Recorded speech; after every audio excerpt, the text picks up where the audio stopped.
You be losing the plot. I get it. Because I got the cursor is white, and I got two big ass whites. Like this screen got the StreamYard on it. You know, most of that is white. This screen got docs on it. All of that is white. Yeah. It's ass. But you know, you should count yourself lucky because you do have all that real estate to put different shit there. And Very secondly, you don't have bad eyes. Not yet. I mean, it's coming. Yeah. It always it's inevitable, right? It's gonna come eventually. But at least right now, don't. That helped, bro. My eyes. I gotta get me another pair of glasses too. But my eyes are bad. What up, Biddy? My eyes are bad. Hey. And so you saying you need to get your prescription upped? No. What it is? Yeah. Well, no. I think I need to get just the right one because these are old. These are got old. you. The ones that I had that were current, the lenses and shit got fucked up, right? Damn it. So yeah, and I think there's something about that particular type of lens that does that because my wife had the same type of lens and the exact same thing happened, right? So I think that's what. So I got to just get my prescription filled or whatever. Just what I'm usually wearing, not these old ones, but these are great for seeing at distance. These are not good seeing up close. They are not. They are not. But, speaking of which, let me go put on my blue lights. Oh shit! It's the blue light special. Hey Biddy, we have to definitely talk. I think you already talked to Graydon. We know what that's. So you already know what it's about. I just need to give you some keys, so to speak.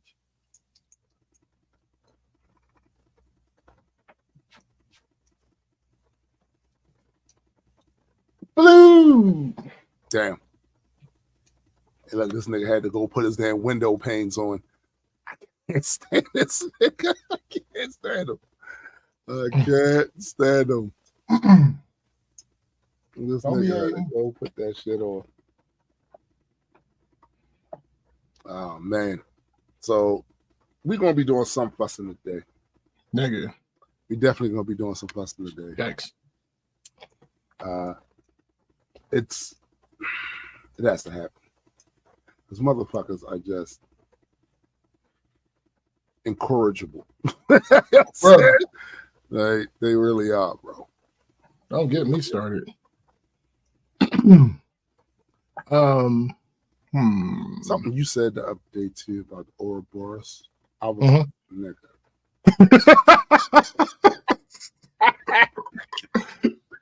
It's like nigga.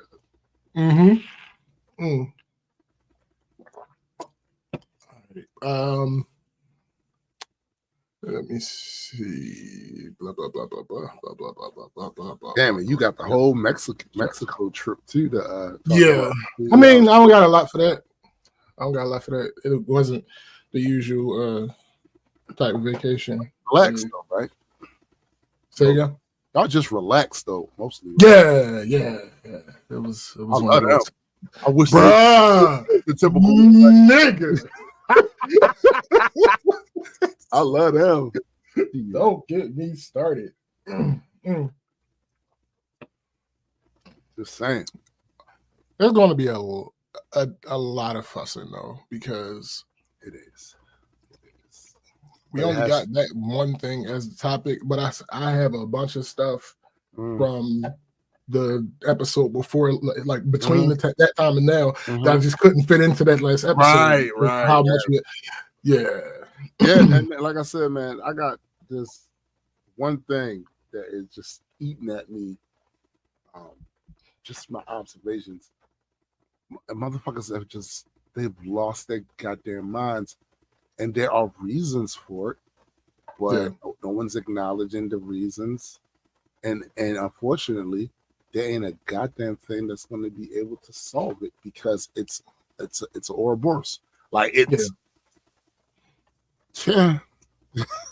like, but it's still annoying. People are still annoying. I've seen oh my god, people so annoying. Yeah, that's never gonna stop. So fucking annoying. But you know, it is what it is. Apparently, that's trash. Yeah. I hate it. And of course, snow. So, nigga. Just, bruh. It's like after that trip, the universe has been putting a foot in my ass to show me why you don't need to be here. Like, see? Oop. See? Remember how relaxing it was riding down that road, going into the greater part of the interior part of Panama City and shit. It's all tall buildings, and you're wound up down there by Avenida Balboa and all the palm trees, skyscrapers, the ocean on one side, the vendors, the fucking fitness, basketball areas, and all. Remember how people was just kind and waving and saying, "Hey, buenos." Now, yo, remember that? Yeah. Remember, it was hot. She was all right, though. She was all right with it. Facts. Yeah. I remember. So, it's 11. Biddy says, I meant to message you, Tim, about that keys breaks in the song. I got the keys. I got the secret. I got the keys to the. Yeah. Biddy be wilding. Anyway, it's 11, so we might as well do this intro. me. Okay. That's right. We not leaving that in 2023. I mean, we could. But we won't. Welcome, everyone, to the Black Culture Geeks podcast. This is my man, SPJ. You. And I am Tombstone the Dead Man. And we are just a couple of geeks talking about pop culture from a black perspective. Facts indeed. Now listen, folks. We're gonna be fussing. Oh yeah. You know, it reminds me of that scene in Boys in the Hood. Larry Fishburne was telling Trey, I don't know why you gotta learn things the hard way, but you gonna learn. Oh yeah, you gonna learn. Yeah, that scene right there that me and my friends have been quoting since it came. I don't know why you gotta learn things the hard way, but you gonna learn. Oh yeah, you gonna learn. That's why the fussing. Because some of y'all don't have the best interest of any community in you. Thanks. You know what I'm saying? You don't pretend to, and you use that as a jump off point for your hideous takes, all the exercise you get jumping to conclusions and shit. You know what I'm saying? But you don't really mean well for the community, and it shows. It shows. But as we've told you before, we typically start with the stories nowadays before we get into our personal rants. What up, Stella? What up? So with that, I shall turn the mic over to my esteemed co-host, SPJ. All right. So there was a story. Of a guy named my bad. What up, Discord? What up, Discord? There was a story that we talked about, and there's been an update to the story. It is about a lady that got on TikTok and said that she had been hit with a brick by a guy, and there were a bunch of guys sitting around, and nobody did anything, and how horrible it is for nobody to have come to her defense, which, if true, sure. Right. Yeah. And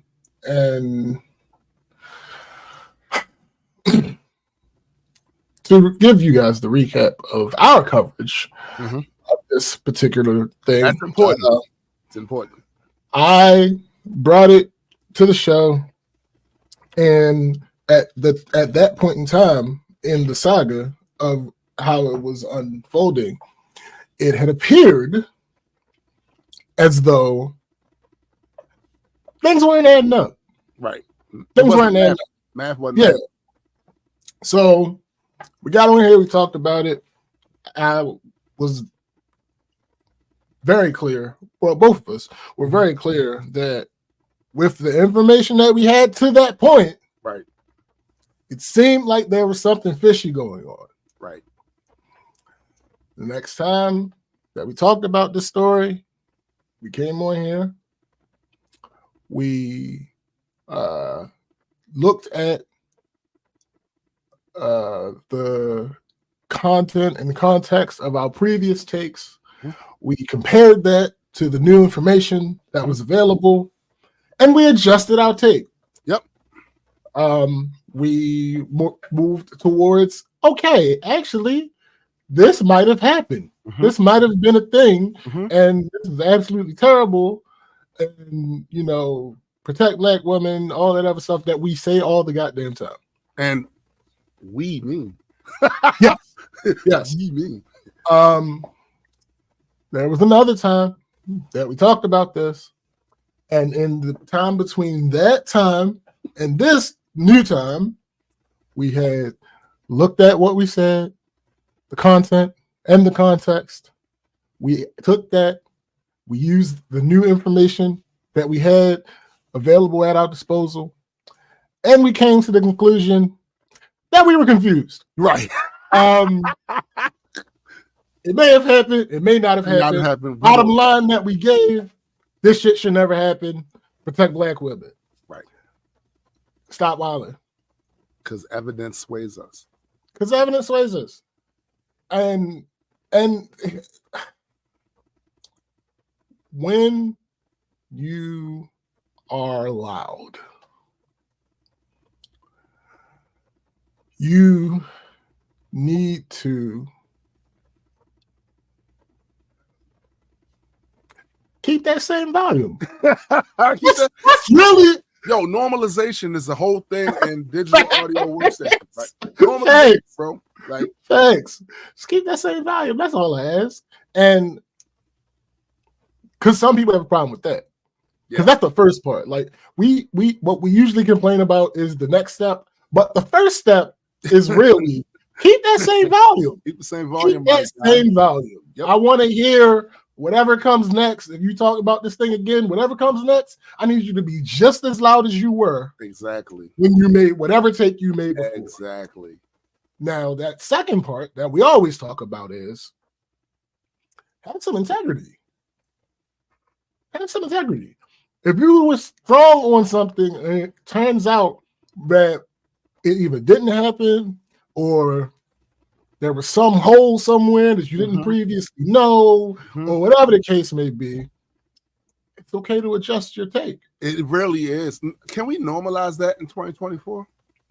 It's not going to happen. It's not going to happen. Especially the problem, a big part of the problem is bias doesn't just work for negative things. Facts. Bias doesn't just work for negative things. You can have you can have the best intentions in the world, and that bias, had what you believed been true, you would have been on the right side of this thing. Right. And matter of fact, let me play this. Let me see. Share the screen. And that's a fact too, Discord. Not all bias is bad. Correct. It's a fact. All right, this is the new information that we received. A GoFundMe. All we gave BCGz, Bryce Newberry is talking with the prosecutor on this case tonight. He joins us live near the Galleria with the latest, Bryce. Daniela, Houston police got called to this street in September, and when they arrived, the woman seen in that viral video told them that an Uber driver threw a brick at her head and then tried to kidnap her. But tonight, she has become the focus of this criminal investigation because Houston police say the surveillance footage captured by cameras on this street doesn't match her story. Yo, this man just hit me in my face with a brick, and all these black men just watch. This video, with more than 1 million likes on the Shade Room's Instagram page, captured the moments after what appeared to be a brutal attack in West Houston. Y'all gonna let a man hit me in my face? The woman is 33-year-old Rhoda Osmond. What have I ever done to anybody in my life to deserve this? Seen here in tears in a hospital gown. She told the detective that responded that she was hit in the head with a brick after she refused to give her phone number to a guy on the street. And was that verified by any of the evidence that detectives looked at? No, that was not verified. Harris County prosecutor Keith Houston says surveillance videos from that early September morning show Osmond hitting a man first. So she's the one she was the aggressor. She was the aggressor, yes. And it was a water bottle that hit her, not a brick? He did have a water bottle in his hand, and we think that's what left the mark. According to court documents, she asked someone else to launch this GoFundMe for her recovery, raising more than $42,000. But as the story went viral, a blogger on TikTok called police, alerting them to this 2020 GoFundMe, which claimed a vicious assault by a security guard in Minneapolis. Detective Thornton verified with Minneapolis police that there was no assault done at that time. It was completely fictional. Prosecutors allege theft by deception and believe she would have received all that money had the campaign not been shut down. The violence that I have suffered since September 3rd is just unbelievable. I can't even believe I'm here. They try to leave me for dead. In an Instagram story posted Wednesday, Osmond addressed those who have doubted her. I actually have things going on in my life. I actually have real ways to make money. I don't have to get a GoFundMe for money. I actually can earn income because I'm actually educated and I actually am talented.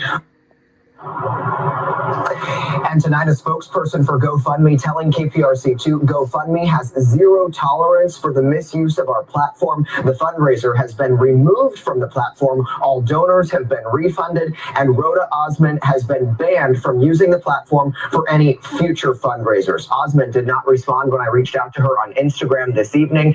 Tonight, she is wanted here in Harris County on that theft charge. Anyone with information on her whereabouts can report that to Houston Police. Okay, so for those that need a little bit of a truncation. What up, Sean? Sean, what up? So basically, what she did was she went on TikTok, and before the news clip, we had no proof that this is what she told the police. Right. So let me be clear about this. What she said on TikTok and what she told the police have no correlation at all. Whether she said the same thing to both or not, you're not, you can, but we're not judging her on what she said on TikTok. Right. Necessarily. That's what she said to the police. What she said to the police. So, but it happens to match in this instance. Right. When she got on TikTok, she said there was a guy, he attacked her because he asked for her number, right, and she didn't give it to him. Right. That is the claim that she made. I've never driven Uber or Lyft. Mm-hmm. So I don't know if this is a fact or not. Mm-hmm. But I do know that I order food. I use Uber Eats and all those other. When you use one of those services, the person who is responding to you has your number. Yep. Yep. They have your number already. They have your number. And you know what they look like usually before they get to your house because they're it's in the picture right there.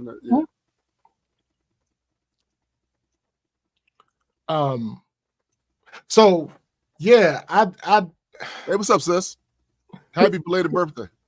What up, Cindy? What up? So there's during our coverage of this particular story, there was a part that I left out when I just went over the replay. There's a big what up, Mighty Mike? What up, Mike? There's a big social media personality, huge in the I don't even know what to call it, but he largely advocates for us, yeah, and people who look like us. Similar to Van, as I've said about Van on here several times. Right. His name's Conscious Lee, by the way. I think Conscious Lee is a necessity. Yeah. Because if you agree with everything that the people who seem to be on your side say and do, right, you're probably not looking hard enough. Facts. So I still follow him. Right. Like he still has value to what he absolutely has value, right. I hate you so much because I know what you typed. I'm not even gonna look. So when we talked about this and it had seemed like it was something fishy going on, I called out Conscious Lee. Right. And I'm like, yo, you was super loud with the attacking of people who didn't believe this story. Right. Keep that energy. When we came back and it seemed like it was real, I retracted that. Mm-hmm. It's all on here. It's all on here. Mm-hmm. I retracted that because evidence sways us. Yeah, there was nothing for him to take back at that point. Right. He was firm in his stance, and at that point, it appeared as though, that's what happened. His stats. Yeah. Yeah. So now, after this came out, because the first thing that came out about it was an article. Yeah. It was an article from a site that neither Tim or I really deemed the most credible, mainly because the lack of familiarity with it. Also, I have certain rules about the sources I use that I am unfamiliar with. One of which is I do take issue with an article citing another article on the website as a reference. I have a problem with that. And when I see that's like, no. Yeah, it's something a little fishy going on. Well, not necessarily fishy, but lazy. It's lazy. It's lazy. Yeah. So. Something extremely lazy going on. If you're that lazy, then it stands to the reason that you didn't vet. Yeah, that's what it looks like. It feels like you didn't vet. Yeah, if you're too lazy to write, then I don't believe you vetted either. Right. Hey, so what up?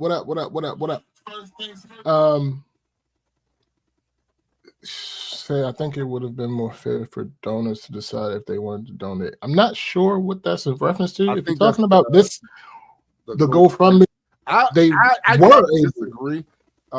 Just from a business standpoint and keeping the credibility of their platform, they can't have something where it looks like people are being defrauded on their platform. It would definitely be the death knell of GoFundMe. Well, I think she just should have worded it differently. If she'd have worded it differently, because clearly something happened. Something clearly happened. Right. She should have worded it differently. To be clear, you have not heard us and will not hear us on this episode talk about nothing happened to her. No, there's a video with her face on. There's a video, right? Yeah. Something happened. Yeah. So if she would have phrased it differently, I don't think this would even be an issue. But obviously, drop the video, because here's what happens, and we're gonna definitely get into this more and after the when you go hard for something like this and you're a big account, off rip, they're going to be people against you, regardless of what they feel about the story, regardless of any of that. Just because you're a big account and you're making a strong stance, there are going to be some people against you. So when all this came out, his shit got blown up. Yeah. So I first, before I saw this video that I just played, I saw him responding to some of it on Twitter, and it's like he was holding fast. And then I saw that. I was scrolling TikTok, and I saw somebody talking about him, and they had stitched his video because he had made a video. Let's listen to that video.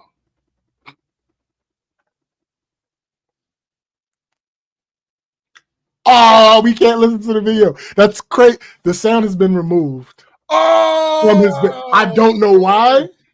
That's crazy. I don't know why. That's crazy. Listen. I don't know why the sound has been removed. I don't know. Let me see if he has another video, because for some reason his sound has been removed. It's the same way that diversity and inclusion. If you ever had a move back in, they put me on the logic on this. No. Yeah, the sound's been removed. Wow. And I have no idea why. Wow. Yeah, every other video of his works. You think he DCMA'd it? I don't think he included any other video in it. But the thing is the guy that stitched together. No, this is his original video. Oh, okay. No, Conscious Lee's original video. The sound has been removed. That's crazy. And when with that notification, that means TikTok took the sound off. That's crazy. I don't know why. That's crazy. Maybe they might have mass reported his ass. Maybe because basically he was given an excuse. He gave an excuse for every single hole in the story. Yeah. Instead of making a slight adjustment. Because let's be honest. Right. It's just slight adjustment. If you see the way you see it is the way you see it. Yeah. It's going to be colored by your personal bias. Absolutely. Obviously. But the facts of the story are she made this claim that was categorically false. Right. Because the result of what happened and what her story was are similar, people are saying, well, it doesn't matter what she said. No, it does matter. It matters what she said. Because part of this too is also good faith versus bad faith. Right. Good intent versus bad intent. Mm-hmm. While I accept the evidence of my eyes in that first video where she talked about her face was swollen, something happened. She got hit by something. Right. But the fact that she felt that she needed to embellish by saying it was a brick. Yeah. And that the guy tried to get her number and she said no and he attacked her, when the evidence of the video is she was the aggressor. She hit him first, and that there was seen no brick at all. Also, I'm looking at some of the people that I saw on Twitter who are attempting to hold fast to the original story, even though the evidence is not matching that. Going with the idea, have you ever been hit in the face with a bottle? Listen, as somebody who grew up during the era of glass bottles, y'all not going to sit here and conflate when most water bottles now are plastic. That's not to say that it doesn't hurt. A full bottle but hurt. To be fair, yeah, that's true. And it could have been one of these type of bottle. It didn't say what kind of bottle. It didn't say what type of bottle. Oh yeah, and I see a lot of dumb. I ain't gonna call them dumb. I think it's not an issue of being dumb. It's an issue of their bias. Talking about it was a plastic one. We don't know. We don't know. Right. We don't know. Right. So here's a couple. Do I have the screenshots? Here's a couple things about this particular situation, because I'm really upset that his sound is gone. Because nigga, yeah, the the level of gymnastics that he was doing. He was on copium, yo. He was on copium. The level of gymnastics he was doing were like Simone Biles level. Like this nigga was. It was on peak Gambit. Peak Gambit, nigga. Here's one of his Twitter posts or replies. One of the two. It's a video of the dude confessing to assaulting Roe, and the article admits she was assaulted, but somehow she's lying about it all still. That's crazy. Somebody responded to him and said, "Sir, this is not the hill you want to die on. She's a scamming thief. Save your energy for legitimate victims, please." Yeah, that's one of my other pet peeves about this too. Me and my daughter was actually talking about that before.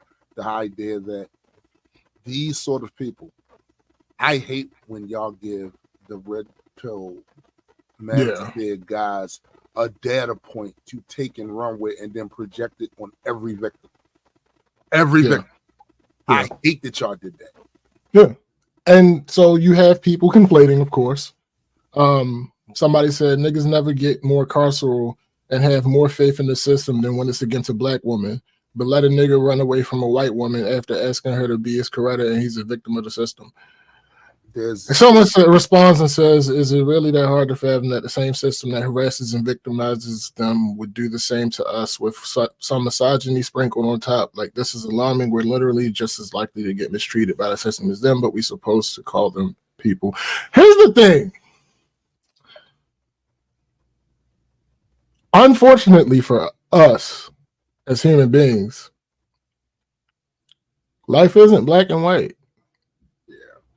So when who are the police defending? Bruh, it's a black man and a black woman in the See, that's what I'm saying, yo. That's what I'm saying. Like I get the argument that you're making. Yeah. And in general, without this evidence that we without this evidence, right? I would see the point. I would side to like it's women get less protected, black people get less protected. That therefore a black woman would be less protected. Yes, absolutely. Yeah. Your logic tracks. However, why would they defend this black guy in the Uber? We have evidence. Why would there's video evidence? See, there's evidence. This is the part that this is what happens when your well-intentioned activism clouds everything else, because this is something that might be controversial to only those who don't value evidence. Every single time the police lock somebody up, the police are not wrong every single time. No, because the police are not wrong every single time. That's not how any of this works. That's not how any of this works. No. Legitimately, every single time you talk about the police locking somebody up in this day and time, you're going to have to cherry pick. Literally, every time. You can't make a blanket stance about something like that because they're not always wrong. They're not always right. And y'all know, and this is the thing that bothers me about not keeping it real, because I can't trust your analysis on any of this stuff if you can't keep it real. There's been situations, everybody know, they've seen it. They've been in a situation where they were downtown, some public place, whatever, and a motherfucker was wilding or doing something they had no business doing, or maybe you got mugged, maybe you got pickpocketed, maybe somebody stole your car, maybe somebody did anything to you, and then the police came, they found the dude, or whatever. Was the cops wrong?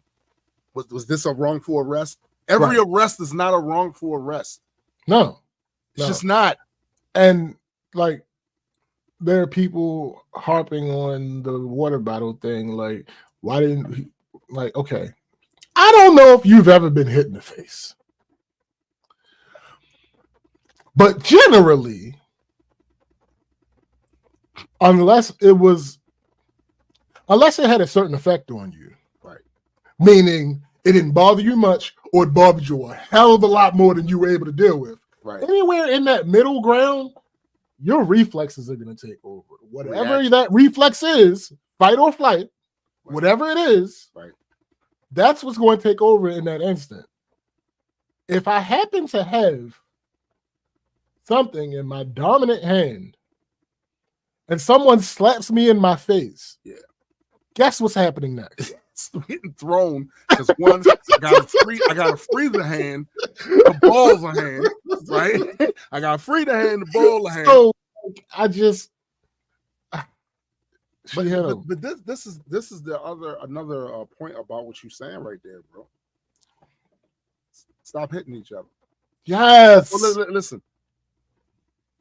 There's been too many incidents where you see in domestic violence cases, right? Yeah. Where as they start breaking down the history of the relationship, most of the time you'll see there's one aggressor that's constantly doing that shit. But then there are these times dotted in that where it's mutual combatants, where they are fucking each other up. So it's interesting that you use that phrase. It's interesting that you use that phrase. So Texas and I think Seattle definitely. I know what you're about to say. Seattle are the only two states that have a mutual combat law on the books. And because people can't think past black and white, right? And because people don't know how to comprehend, that's the other. People are thinking that because she lied, and I think this is why some people were standing so strong in their stance. Mm-hmm. They're thinking that because she lied, she's not going to get justice for being assaulted. Right. Two things can be true. Mm-hmm. Her warrant is for defrauding on GoFundMe. Right. That is what her warrant is. Right. I don't know if there will be a charge for a false police report. Mm-hmm. I don't know. But what the warrant they're talking about is for the GoFundMe shit. Yep.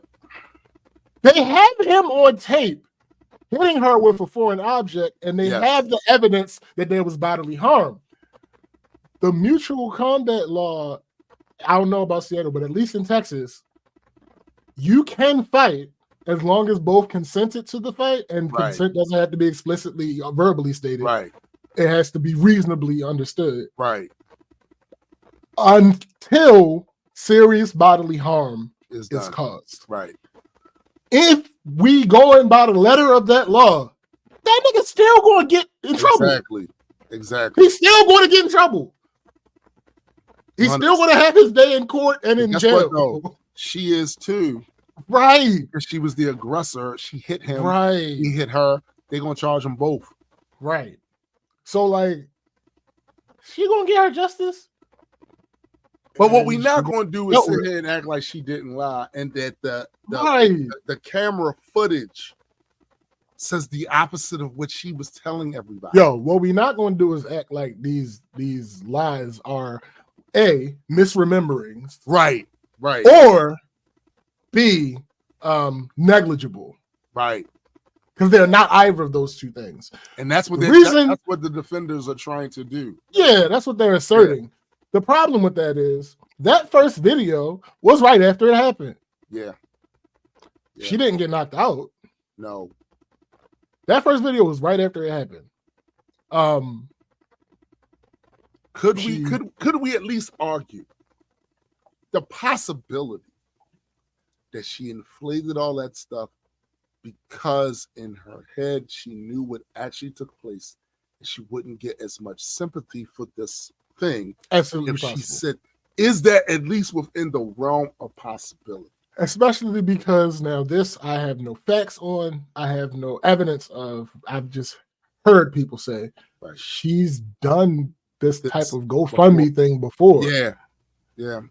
So I literally saw somebody talking about how they did some whole bunch of legal shit against her because of that, and finally it looks like it's about to get some justice behind it because some shit she's done before. Right. So it's like I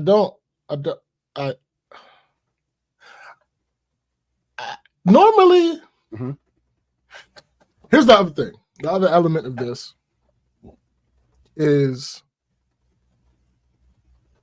even though her actions directly caused this, she herself, singular, human, is getting an I don't want to say undue, but almost undue level of hatred towards her.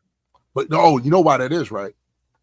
She's getting that because, and people do this all the time, they made her a proxy for all of the absolutely that have been taking place online between black men, black women, men, women, period, all that. She's became a whipping boy for that, right? Yep.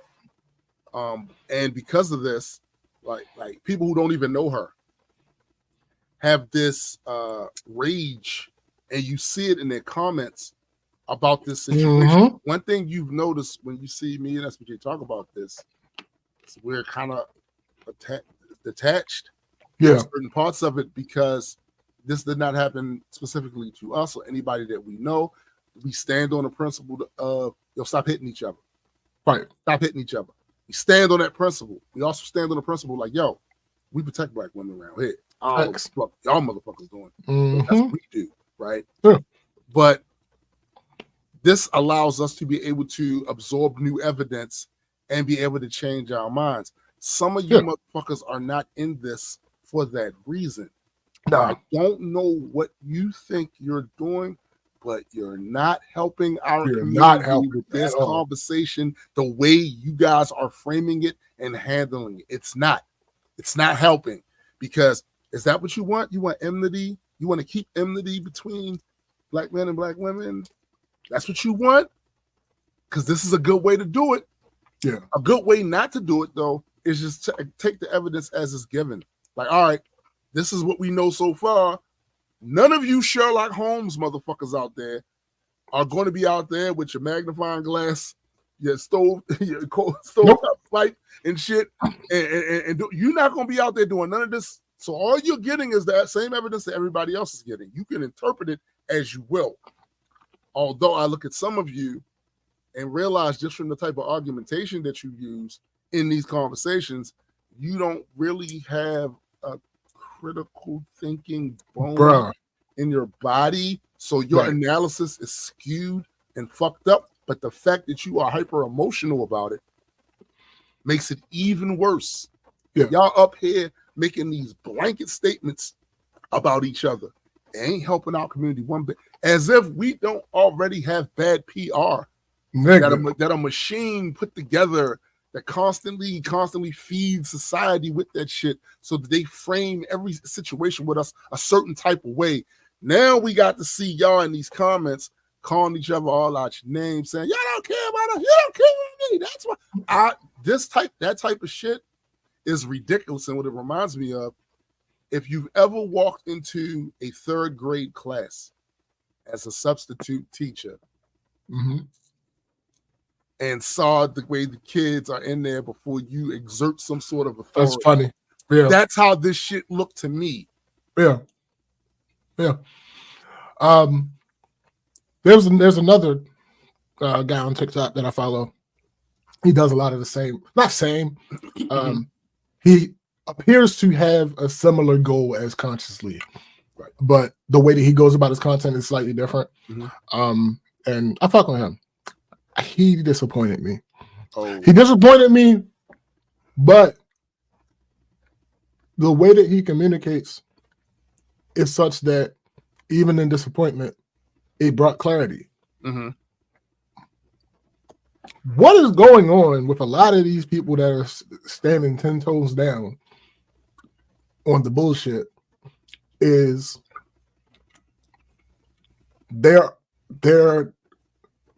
arguing a different argument than we are. Yes. The argument that they're trying to argue is that the macro is still the case. Whereas nobody in good faith that is asking you to address the new evidence is talking about the fucking macro. Yeah. Nobody. Nobody is saying. Bro, that's what's going on, bro. Right. That's what's going on. Nobody is saying So black women always lie about this Yeah. type of stuff, don't they? Yeah. Nobody is doing that. Not a single soul in good faith is making this argument. You know who's making that argument? All the bad faith actors that always make the bad arguments. Right. That always side on the fact that, oh no, they always lying. They always that's not what's happening with everybody else. Not what's happening and with y'all us. keep projecting that shit onto everybody else that looks at the evidence and goes, yo, the math ain't mathing right here. Right. The math ain't mathing right. Oh, so you say that black women always make no. I'm talking about this specifically. Specific, because y'all was so hard on, y'all went so hard on this specific story. Yes, absolutely. When you guys were talking about this story at the height of it, you absolutely added in the other larger ramifications and all that. Yes, absolutely. That's not what we're talking about. We're saying in this specific situation, because of the attacking that you guys did to people who were skeptical, and the attacking that your legion has done to people who were skeptical, say something. And it really screws up your credibility too, because to the people that were skeptical, a lot of those folks, I can't say most, but a lot of those folks would typically side with you on all of the other larger points you're making. Absolutely. But now, because when new evidence is introduced and you can't even factor that in, now your credibility is as such where a person like me would be like, I can't really trust your analysis on too much about these things because this is obviously a blind spot for you. So I don't know that there's much value in what you have to say about this, unless there is about a shadow of a doubt this shit took place. And then, sure, the shit you have to say has value. But if there's ever any sort of ambiguity, you ain't the person to go to for this commentary, because you can't accept new data as it's added. Here's how that looks practically. What Tim just said. Here's how that looks practically. I still follow consciously. I am still going to follow this other guy. What's going to happen, though, is if ever I see a story from them first, that's not going to be the video I send. Exactly. Or I'm going to go elsewhere to verify. To verify it now, because this is really not the issue is, bro, that practically, this is not a difficult thing to do emotionally, but practically it's not, right? Just for practical purposes. Oh, I thought this because the available information at the time said this. What's that? New information has been added into this open system. Well, this should change the way I see this right now, because this is not difficult, bro. No. What makes it difficult is that there is this belief that has been fostered and unfortunately played into by news media, and that's something that I'm going to get to later when we start talking about our weeks. There's this belief that has kind of set in stone now with a lot of people that once you are of this one opinion, you must stay right there in this one opinion, regardless of any new evidence that is shown. And it's a recipe for the havoc you see now. It's the reason why when I posted on Facebook the other day, I shared a post from my man Doc Sin. I don't know who needs to hear this, but that troglodyte you're arguing with, who made that ridiculous take, isn't interested in logical or rational discussion.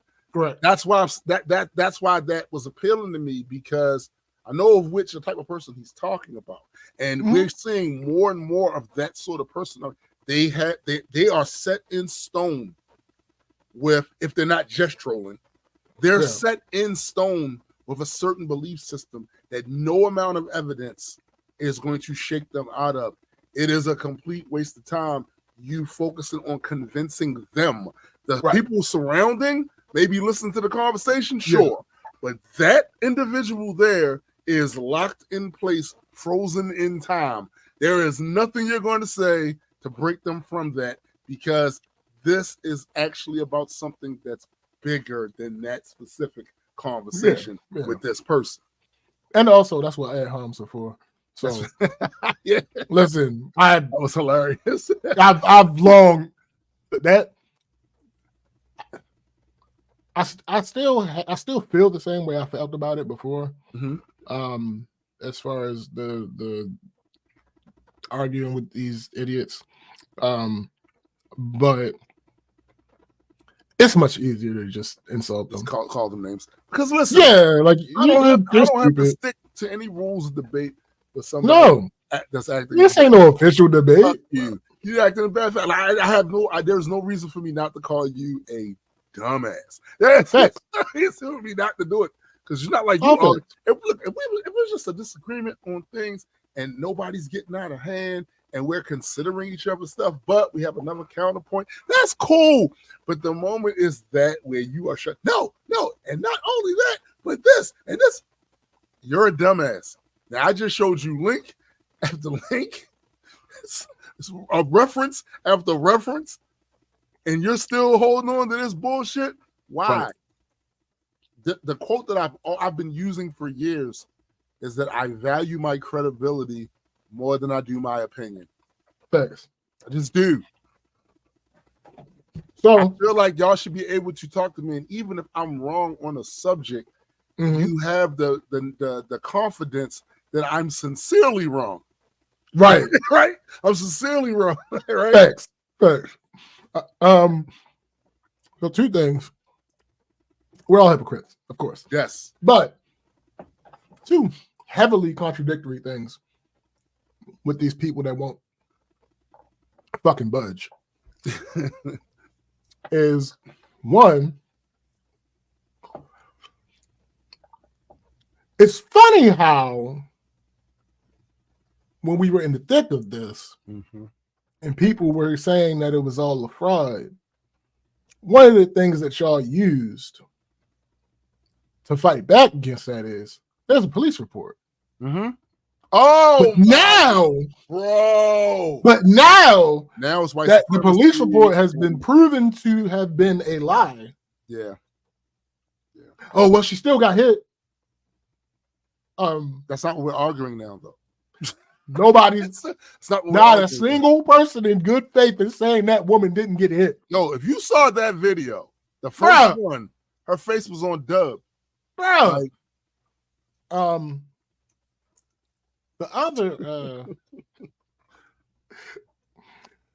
other contradictory thing is the police. In other words, the policing process. It was okay then. Credibility. It's credible to you until it's. What's the difference? The difference between the two instances is this one doesn't support your stance. That's it. That's the only. That's it. It's the only difference. It's the same police report. So what do we? Also, we just didn't have the details of it. It's another difference too. The other difference is that initial police report was without investigation. Right. This following one was with investigation. Right. The other way in which you guys are being contradictory, you're conveniently forgetting that a big part of your argument back then was she's not defrauding anyone. Right. That was a huge part of your argument. Big part. This is a legitimate GoFundMe. Big part of your argument. That was a data point for them, right? They said, right. Yeah. GoFundMe suspended her account. Oh yeah, because I clicked on when the first article was sent to me by SBJ, I immediately started doing my due diligence. I clicked on links that purported to be links to that GoFundMe, and none of them worked. It was done. Facts, Mike. Mike says bullshit. Not the NFL playoffs. You don't want to participate in the 10 toes down. Facts. That's all facts. All facts. Yeah, but in conclusion, y'all be wilding. Y'all do be wilding. Y'all be wilding and I don't like it. I don't like it because why don't you like it, SPJ? Why don't you like it? Because the stairs were available. Y'all went right out the window. The stairs were available. Yeah. You ain't even had to go to the ground floor. Nope. You had to go down a story. That's it. In this 10-story building, that is the argument that you made back months ago, you only had to go down one story. Yeah. That's it. Either That's you're it. going to accept the process or you aren't going to accept any of it. But you can't say that because she filed a police report, that is where the investigation ended, when that's not where it ended. There's video footage that does not back up what she said. And also, those of you that have never used an Uber before, the idea, while not completely out of the realm of possibility, we live in a crazy ass world, but the idea that the Uber driver was trying to kidnap her when all of his information, and the fact of where he was going, who he was going to pick up, all of that shit is stored some fucking where. Yeah.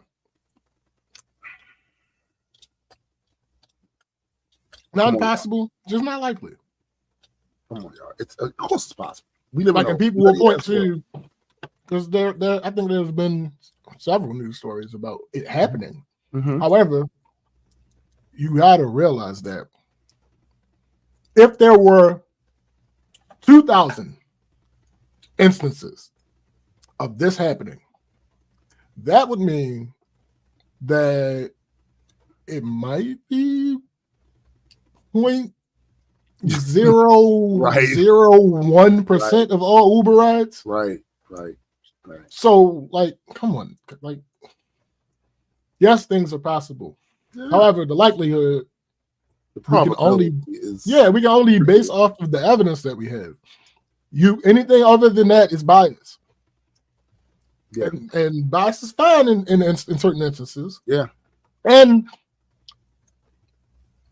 to be fair, I don't believe these people are. That's not true. I was about to say I don't believe they're causing harm, but they are causing harm. They are. They absolutely are causing harm.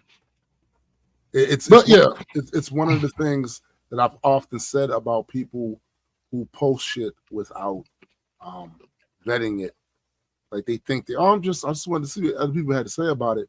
No, you're causing harm, because when you post stuff without any commentary and out of context, it gives off the appearance that this is what you think happened. Yeah. And that's why everybody will come at you the way they come at you when they find out it didn't happen. And now you're trying to backtrack saying, oh, I didn't think it did. I just wanted to see get y'all point there. Why didn't you say thoughts? Right. What do you think? I don't know about this. What do you think? Right. That's causing harm. Some of you are adding to the general unpleasant discourse in society, one post at a time. Facts. One comment at a time. Absolutely. You're not helping things. You're not helping. It's absolutely not helping. It's annoying. Yeah. Get your shit together. Please. Please. Because again, the people that I'm targeting are the Conscious Lees of the world, the Professor Odies of the world. Like, you do good work. Mm-hmm. You do good work. You know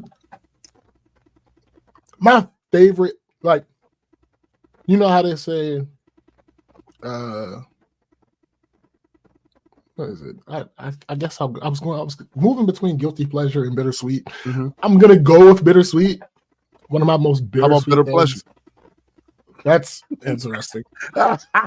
Phrasing. But I think one of my biggest bittersweet phenomenons is watching intelligent people who I know are smart and I know how to debate. Right. Debate in bad faith. Yeah.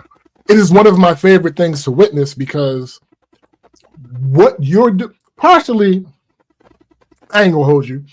Part of it's not a positive thing. Part of the reason it's one of my favorite things is because it shows me how stupid people are. Yeah. And it shows me that you know how stupid people are because you're arguing with people that you know you're smarter than. You know you're smarter than them. Yeah. So you're arguing the way you're arguing because you know they're not going to pick up on some of the things that you're doing. Right. That's a fact. Like, I've seen that. I've seen people abuse the debate process, nigga, against people who they know are not as educated either on the topic or on how to debate. I'll give you an example. That's not related to this because I'm going to run this shit into the ground. But as far as relating to this, I'm talking about consciously. Yes. Clearly, he's clearly educated, blah, blah, blah, blah. But an unrelated example, Richard Sherman, for those that don't listen to football, basically, Lamar Jackson, quarterback of the Baltimore Ravens, he's probably going to be the MVP for the season. Likely going to be the MVP for the season.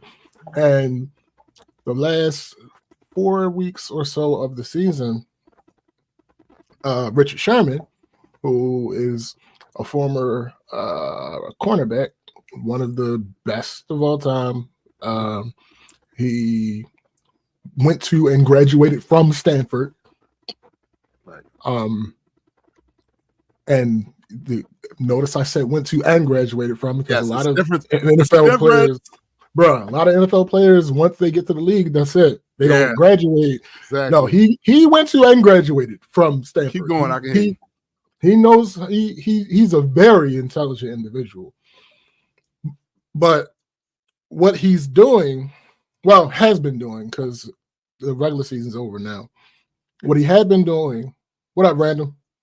What he had been doing is making an argument,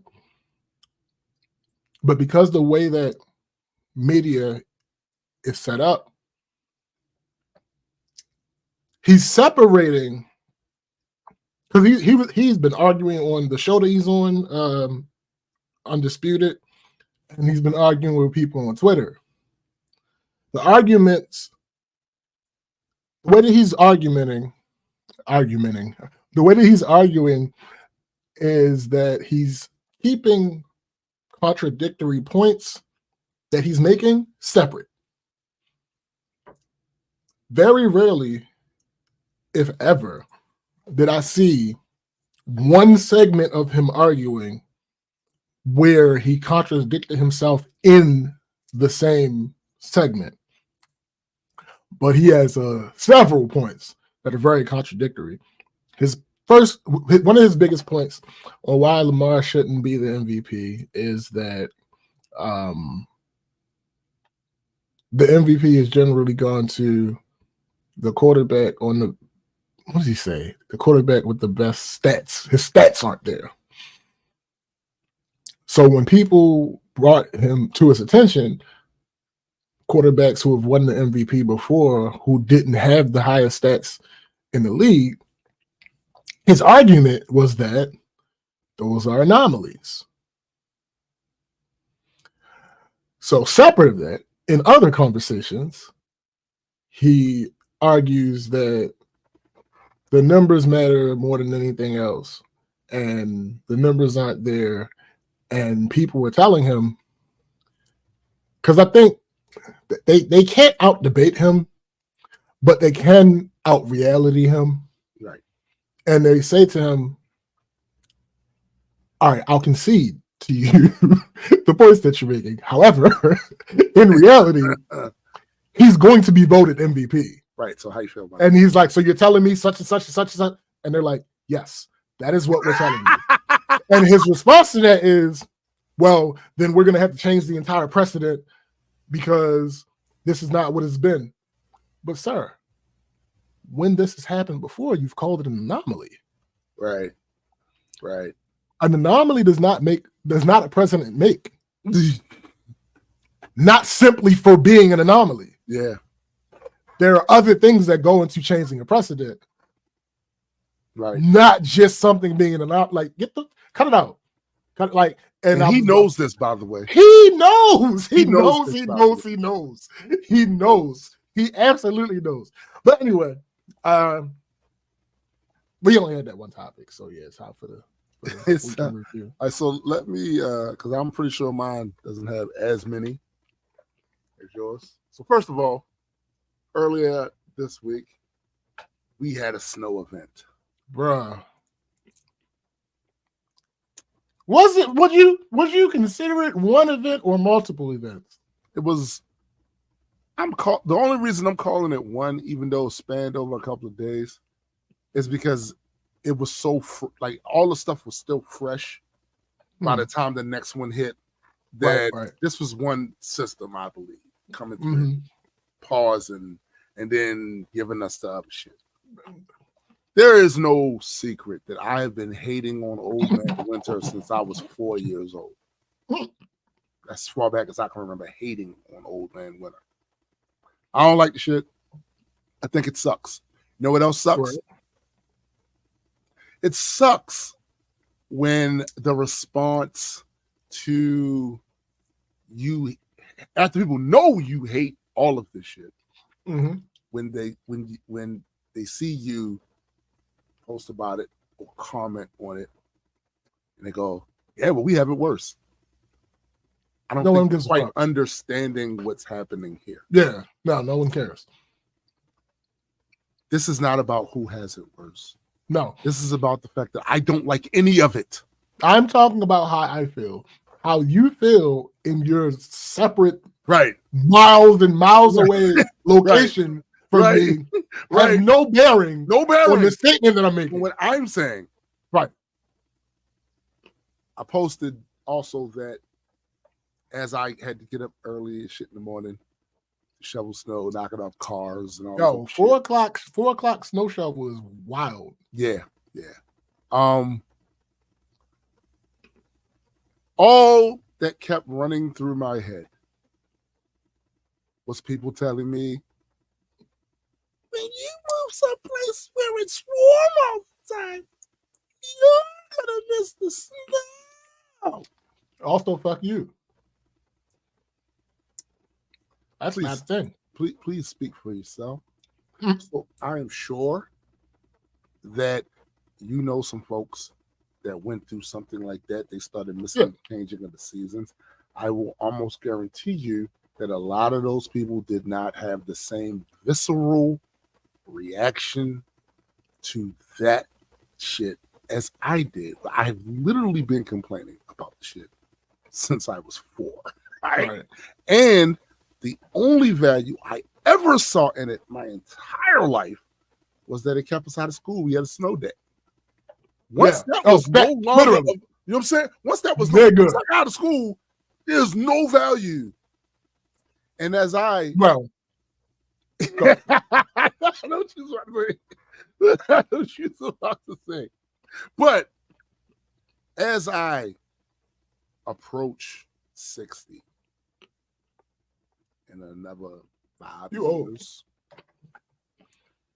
what make you think I'm going to look at it that way when I got to do the shoveling? I got to do the shoveling. So I would much rather live someplace where that's not even an issue. Not just for the shoveling, but also for the way it shuts down the town. There are things you want to do that you cannot do easily now because there's ice, there's snow all over the place. Motherfuckers aren't going to work in some cases because they can't get out there. Case in point, at my wife's job, they had half a day because customers did not want to come to honor their appointments because they didn't want to go out there and that shit. Fuck no. It slows shit down and fucks shit up. Don't like it. Never will. And they'll never listen. The idea that I'm going to say, God damn it, I sure could have, really could have got into some shoveling. No. Listen, I like snow. All right, so obviously when I was a child, You thought I spoke as as a child. Yeah. No, when I was in grade school, I loved when it snowed because no school. Then I got out of that, and my job, the job that I worked, meant that if it snowed, I had to be outside in the snow. I like that. Now the job that I have, likely when it snows, it means I'm not going to work. But right. I'll give you the scenario under which I would enjoy the snow. Okay. If somehow it only snowed on grass, Right. nigga. Right. That would be awesome. Let it snow, let it snow, let it Oh, snow. let it snow. It's only on the grass. Yeah. If somehow that was possible, I'd be fine. Yeah. Otherwise, fuck that bitch. Yeah. Just not feeling it. So what it put me in mind of was those 5 glorious days in Panama City. Did it now. It really did. And it made me long to go back. So the plan is to go back this year at least one more time, right? Away from that nonsense. But the next thing is the observation I've made this week. Just looking at that story we talked about earlier, and politics in general, the shit I've been seeing on fucking TV, and reading online and shit, and it's come to my, and this is actually kind of connected to the whole Panama shit. It's come to my attention that Americans have lost the plot. They 100% have lost the plot. They are no longer following the script put forth by the propaganda that this country worked so hard to put together, and you motherfuckers ain't even following shit. The vast majority aren't even actually trying. Why? Because fat and complacent. Facts. Because the way too many of us think is that the extent of our civic duty should begin and end at the ballot box. And I've been guilty of this shit too. Back when I believed that there would be some sort of a permanent change someday, I too thought it would come about if we just got the right people in office. I know better now. There are no right people. What are you talking about? People who seek power, regardless of the reasons that they say they're doing it, will inevitably be corrupted by a massively corrupt system, or they'll be chased away. Right. Fuck out of here. We don't need you here trying to make shit right for people. Fuck out of here. So it's really the job of the people to hold them accountable and make life uncomfortable for these motherfuckers every time they screw us. The people should be shutting everything down when we don't get what's in our best interest. But here's the other problem. The people can't agree on what the fuck they want. They can't even agree on a set of facts. We just literally had this conversation about new evidence being presented. Right. And motherfuckers going, no new evidence. Why is this? Well, some of it's because the system has gotten so complex that many Americans can't even wrap their minds around how it actually works. You see some of these bills, some of these policies, laws, like 100 fucking pages. And they got their own fucking language in that bitch too. You might recognize the and maybe or and shit, right? And the other reason is because we have been utterly failed by the news media. And I'm sliding podcast in it too. Certainly, this is not every podcast. Every podcast doesn't do this, but the amount the quality of the commentary on podcasts that deal with news stories, be they in entertainment or politics, is horrible. A lot of podcasters don't actually research the topics that they're talking about. They don't do their due diligence. A lot of times they're just parroting the talking point of some other podcast where they got the idea to do that. It's horrible, and some of y'all are just bad at that shit. Again, not all podcasts. Some ain't about that, right? No, right. You know what I'm saying? But I'm talking about specific ones that are horrible at that shit. And if I said this once, I said it 1,000 times. The moment they added a profit margin or motive, to the news, we were always going to end up here with news in big fat quotations. For those that haven't thought about it, the purpose of the news is to inform the people and be a constant threat to those in power. The threat being this: if you commit crimes to enrich yourself, if you play fast and loose with laws so that the foul shit you're doing may not be illegal, but it's not in the interest of the people, we gonna tell everybody. Right. That's what the news is supposed to be for, all right? We gonna tell the people, that great, big, fat, glorious mob of well-intentioned, well-informed, educated, and sincere mass of mythology that has never existed. Last year, I watched a mass of well-informed, well-educated, and sincere people take to the streets for 37 days because they didn't want to sell off a huge chunk of their country to a corporation that would have messed up the land, barred the people from it, and owned it for 40 years. Right. The people said, hell no, and went to the streets. 37 days later, their Supreme Court had to convene to address this. 4 days later, they ruled the government, that their agreement that the government made with that corporation was unconstitutional. Now, you may be tempted to think that this is an anomaly, but it is not. This happens in this specific country quite a lot. Right. Now, I'm sure there's a bunch of stuff I don't know about their entire process. I'll admit to that. But you know what I also saw with my own eyes?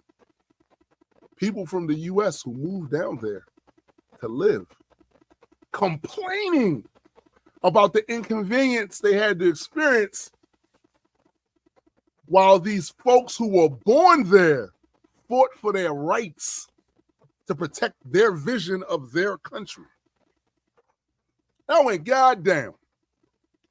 The people who come from a nation that has curated this mythology about civil disobedience and not being subjected to a corrupt government are in some other country complaining and bad-mouthing people who are actually living that example.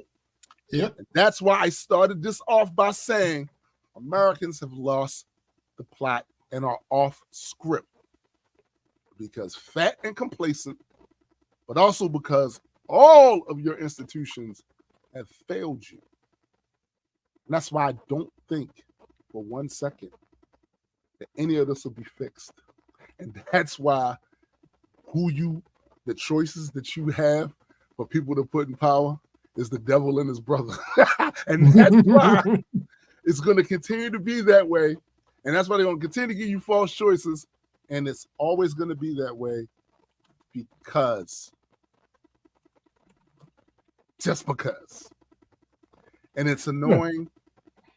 And just for people that are in our space, as far as the type of media that we do, some of you are horrible at your job. And I don't care if you have millions of streams or whatever. I listen to some of the takes y'all have. They are uninformed. They're not thoughtful. You can tell that a lot of the shit you're doing is to feed an algorithm with the outrage market. I'm going to say the most outrageous shit ever with hopes that this clip will go viral. Right. and then it will bring more people, more eyes, more subscriptions, more Patreon money. You are horrible for the discourse in this country, a country that's already suffering from failed institutions, from lying-ass politicians, lying-ass corporations, lying-ass media. You are contributing to that while at the same time trying to critique that in your content. You are the snake that eats its own tail. You fucking suck. And if it's a choice between having a super successful podcast and doing that, well, I guess I won't have a super successful podcast because I'm not doing that. I couldn't look at myself in the fucking mirror every day and just be doing shit just so I can get a reaction. So I go out and agitate groups of people, agitate women, agitate gays. Let me agitate the blacks. Let me agitate the whites. So I can get that. Then fuck it. Nah, I'm good. I'll just sell comic books. Wait. I'm not opposed to agitating the idiots. No, not at all. They need to be agitated. They need to be shook. That I'm down with. Shaken up. That's true. Yeah, it's true. Yeah. They need to be shaken up. But that other shit that motherfuckers be doing, I ain't with it. And finally, because of this fucking snow, we had some salt, but we ain't have enough salt. Right? So we went out to get some more. So you saying you got away with it, but you ain't get away We ain't get away with it, right? Oh, all right. All right. We went out to get some salt. We went to Home Depot. There was none. Gone. Yikes. Gone. But that tracks. But it tracks, right? Because especially for y'all that don't live in Maryland, you don't understand. When there is a threat of snow, Marylanders go crazy.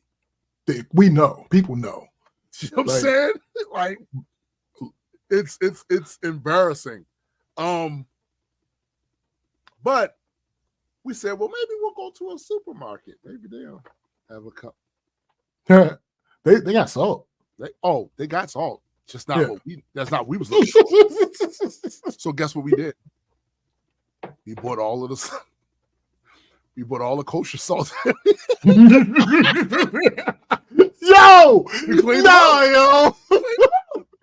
We cleaned them out. Yo! We cleaned them out. That's wild. Cleaned them motherfuckers out. And then came home, opened up the boxes. Yo, do you understand the level of I don't even have the word. No, it's more than that, bro. Because no, go ahead. Go ahead. So it worked. I mean, it worked and shit. But because those boxes about like this and that, I had to go through quite a few of those motherfuckers to cover the driveway. Yo. Wait. How many boxes did you buy? Oh fuck. Maybe 20. God damn it. Maybe 20. Cost like $53. Yeah. Huh. But it worked. But I mean, yes, you had to use copious amounts because it's smaller. Yes. Yes. That part. That part. Yo. And the other thing that crossed my mind about that was, so we months ago had some salt. A nice sized bag. I don't know what happened with it. I don't know. So it's somewhere frozen. It probably is, but that'd be funny if the salt's frozen. But but we did have a bag, and I guess I don't know. The bag looked a lot bigger when we bought it. It actually was, and as I was young, I was like, hold up, the fuck is this? Thanks. This shit is gone. And I ain't even because mind you, I had to do the concrete in the backyard part. I had to do that because that's my typical exit. That's my wife's typical exit. Go out through that way, walk up to the driveway, to the car, or to the front, or whatever. I had to do that. And then up that hill where we keep the trash cans on one side and up there, the front sidewalk, finish out the driveway. It had to be. I cannot risk my wife going, oh, Thanks. I was about to ask you, how many times did you almost fall? No, none at all. None at all. Not me. Not what? I also had these boots on that was really good at like handling that. Oh, okay. Okay. If I'd came out there with some tennis shoes, then I probably would. Oh, shit. You know what I'm saying? But I had boots on and shit. But basically, I could not risk my daughter going out to work. Right. Oh, yeah, no, it wouldn't have been couldn't risk that. So we had to do what we had to do. I get it. But now, though, I'm feeling like, so what do? When they restock, do we get some just in case and hold on to it? We tried that. So I don't know. I don't know what to do with that next. But I don't like this shit.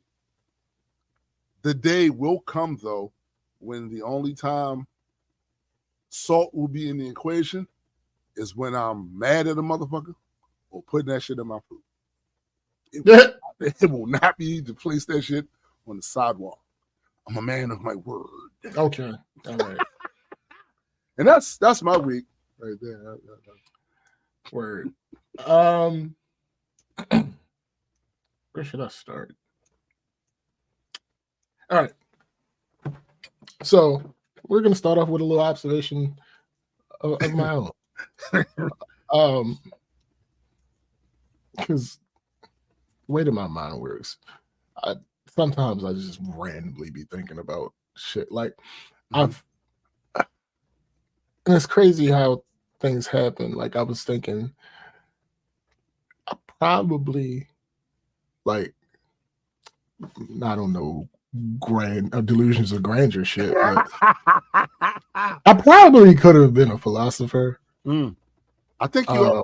First of all, no, you are professional, is what I mean. I mean, do they get paid? Like seriously, I don't know. I don't even know if they get paid. Yeah, I have no idea. I have no idea.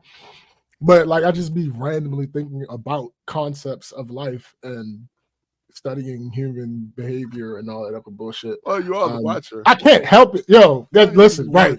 Facts. I can't help it. But anyway, so I was thinking about funny though, before you continue, isn't it funny that the greatest source of irritation, bruh, and disappointment, I'm addicted to it, is also I'm addicted to it. Yeah, yo, like it's profound sadness. Yeah. So I used to say I don't believe in coincidences. I have to amend that. The spirit of what I meant is still true. I do believe that everything happens for a reason, except when it doesn't. So what I'm doing is switching out the word with coincidence. I don't believe in coincidences. What I do know for a fact happens is what I'm calling convenient anecdotal truth. Right. When typically I say, for me, the reason is cause and effect. Right. This happened because that happened. Right. That's how I did. Right. That's how I feel. Yes, that's how I feel about it. So I will continue to. I don't say this shit no more, but I'll continue to hold that phrasing because what we all know to be coincidence, right, I'm just coining as convenient anecdotal truth. And a couple of examples, because I'm often hard on here when we talk about things. I'm often hard on people who overly rely on anecdotal evidence.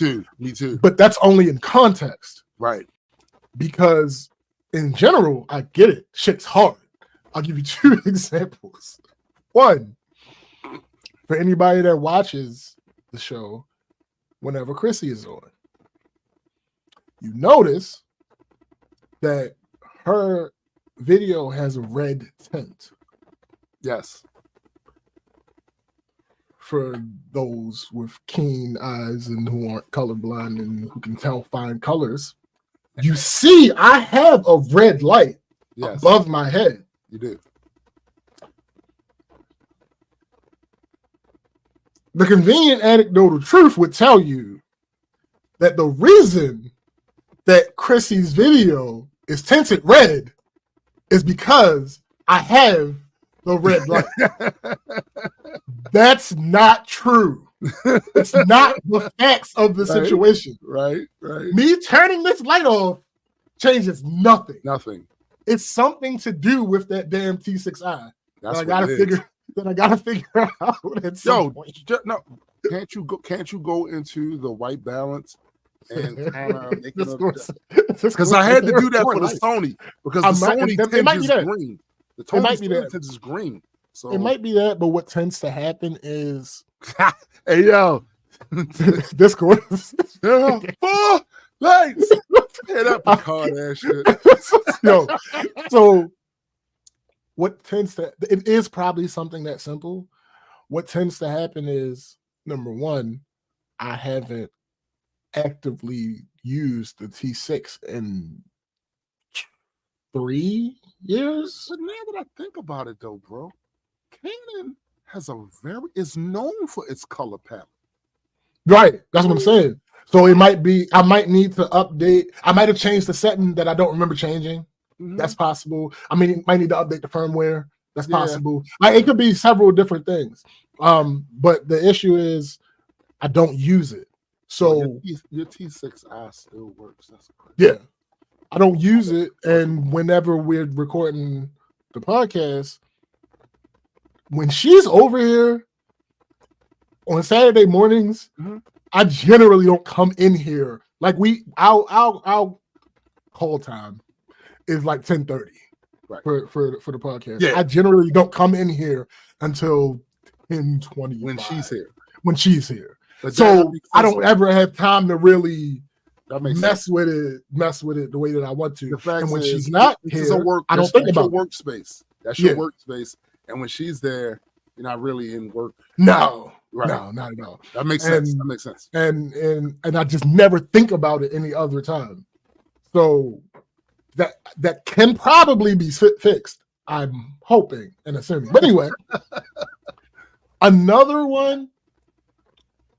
example is something that happened to me, and it's so strong that a part of me wants to believe that it is causation. It's not.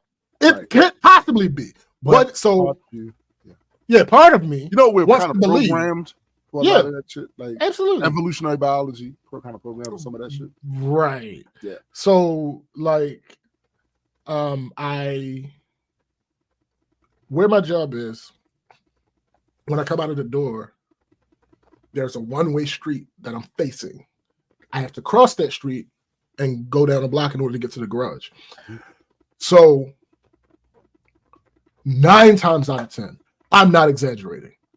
9 times out of 10, when I leave out of that building to go to the garage, when I step out of the door, the light at the end of the block turns green and traffic starts coming. Oh, wow. 9 times out of 10. No, I wish I was making this shit up because it's so inconvenient. Because I jaywalk. Right. Fuck the bullshit. I know how to cross the street. D. But even crazier, whenever I leave the building with someone, as in they're walking to the garage with me, as in I'm a fast walker and a lot of people aren't, so you have to walk with them because this whole thing about social norms and listen, 8 times out of 10, when I'm leaving the building with someone, that doesn't happen. But I can't cross the fucking street because I'm with somebody that doesn't jaywalk. So I have to walk to the end of the goddamn block to get to the crosswalk. And by that time, oftentimes, the light has turned green. And now we have to wait. There's no logistical reason that happens. Right. But it happens all the fucking time. Exactly like if I'm by myself, when I cross that threshold, that light turns green. Right. If I'm with somebody that I'm walking to the garage with, when I cross that threshold, light's still red. It's free to walk across the street. But because they don't jaywalk, not a single car in sight, because they don't jaywalk, we end up walking to the end of the goddamn block. And by the time we get there, oftentimes the light has now turned green. But anyway. Wait a minute. Who are you walking? Debbie. Debbie is a boomer. Debbie's a boomer. My supervisor is not my supervisor. She has a bad knee. Oh no, I get it. Right. By taking that shit. Yeah. This shit So it's really just them two. It's really just them two. If I'm leaving the building with Marcus, walk your ass across this goddamn street. Yeah, like fuck. So yeah, that's that. Next time you should try crip walking. I'll hear that. Shut up. So creative, just an EP, still streaming. It's available on there's always music. There's always music. I can now tell y'all about a couple things that I referenced last time that I'm working on, because I just mentioned that I was working on things.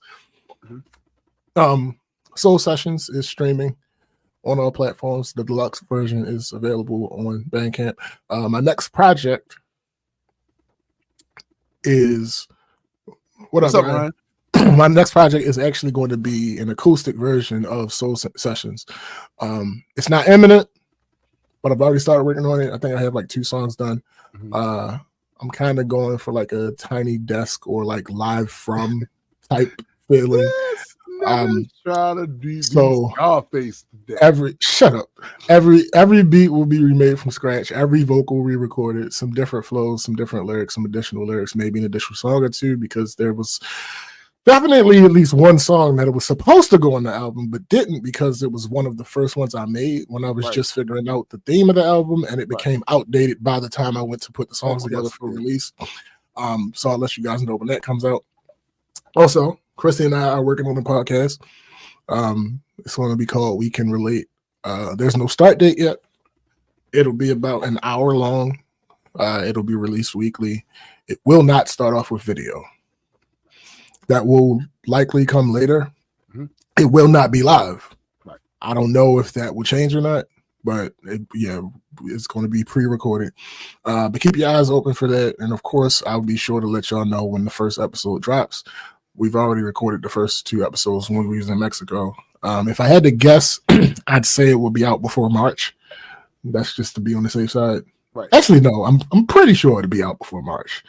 But I say that, and there's only like 5 weeks until March. So, but I'm pretty sure it'll be out by March. That's in addition to, again, all the singles that I've released on streaming over the years, all the majestic music, all of everything. Go run our numbers up. We would greatly appreciate it. All right. Absolutely. So I don't know if I was clear enough when I talked about our December, but the Mexico trip was Chrissy's birthday gift. It was her main birthday gift. Right. Because thinking back, I don't think I made that clear. I think I think the way it came across, nobody said this to me, but 2 things I wanted to clear up actually. Nobody said this to me. This is just me thinking back and not being sure. One, in my memory, it feels like I was saying she did all this shit for me for my birthday, and I took her out to eat. Like that's what it sounded like in my memory. I don't remember it sounded like that. But Okay. Yeah, but yeah. No, the Mexico trip was There was a McDonald's down the. It had the little, Right. you know the balls in the thing. You did that, a slide and shit. Right, Happy birthday! Right. But no, the Mexico trip was for her birthday. What happened is, like y'all heard, our Decembers are always gonna be ridiculous because between the two of us, we got like 10 birthdays in that month. That's just birthdays. Right. Then again, Christmas, New Year, all that. Yeah, it's always. And then on top of that, I think I've expressed on here before, she has the same issue that I have with the whole birthday thing. Hers is slightly worse because hers is the day after Christmas. So like, it's hard to get people. It's hard to do exactly what you want for your birthday. Shit is during that week. Yeah, it's just a lot of hang-ups. You got weather risks. Yep. People being busy doing other stuff because of Christmas. These are facts. And it's a whole lot. So what we decided was that we would it was a surprise. Because a while ago she had told me she had never flown out of the country. And I'm like, you not dealing with me. And you got a passport? Bruh, like dealing with me, that can't be the case.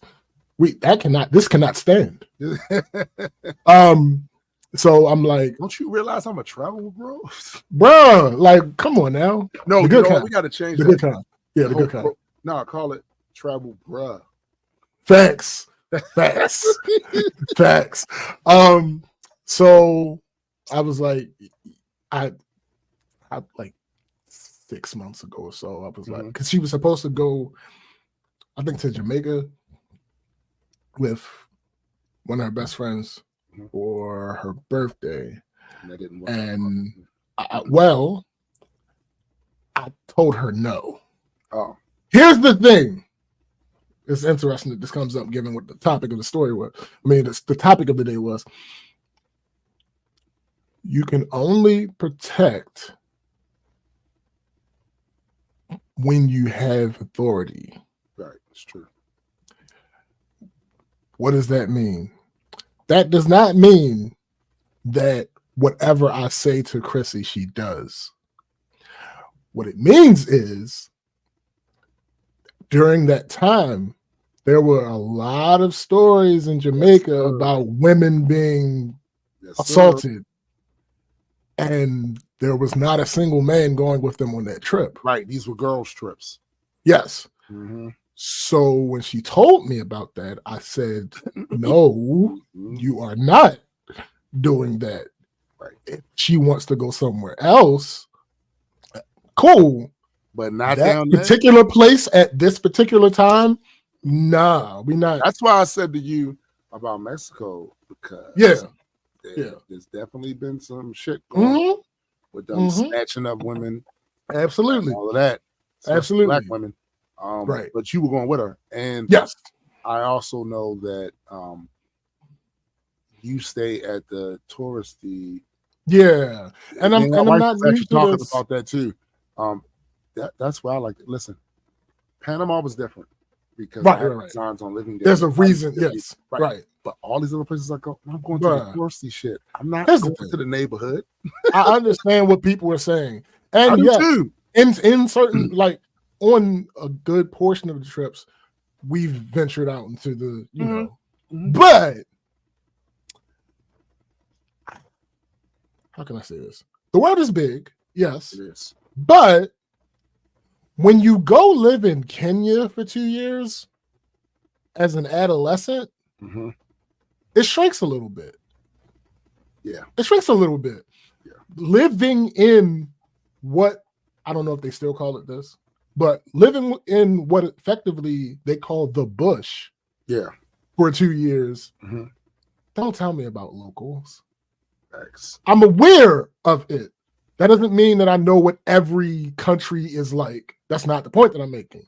Yeah. The point that I'm making is I've done this experience before already. Right. So you're good. And also, I'm good.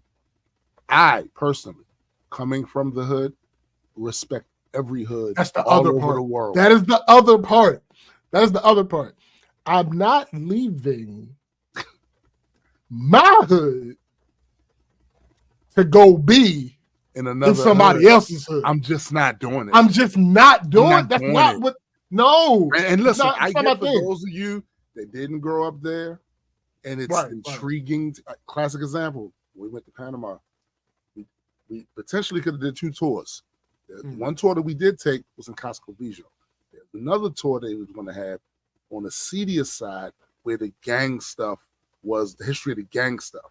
Now, me, I wasn't interested in it. My wife and my son, they wanted to go, but I understand why they wanted to go. This is not something they lived. Right. I lived the shit. I had bullets whizzing past my motherfucker. Right. I run from police helicopters. I done seen the shit and done the shit. I'm not interested. When I go someplace, I don't want to go see that. I grew up in the fucking hood for over 30 goddamn years. I don't want to. No, I'm good. Facts. I'm good. Facts. All facts. So, like, this is funny enough. We're talking about an all-inclusive resort. This is just like my all-inclusive resort versus cruise argument.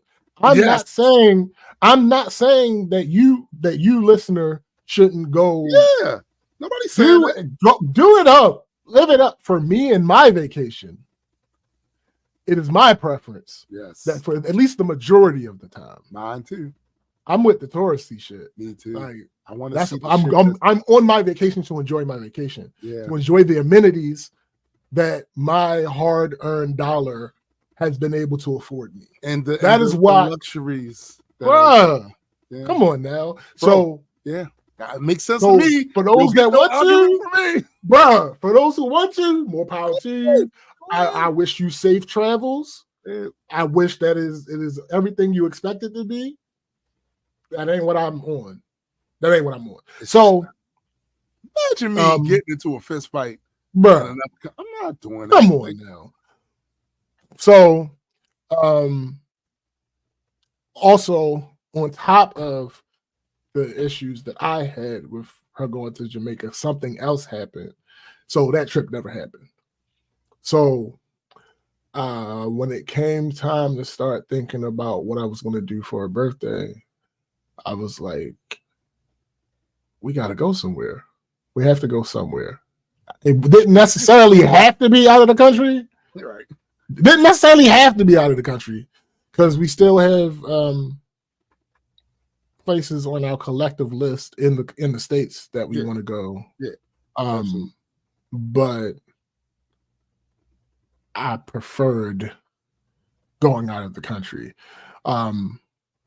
especially because it was just going to be us two. So and she had never been, so that's right. Great. And I said, like, yo, your first time out of the country is going to be with me. Like, it's dope. That's fire. Yeah.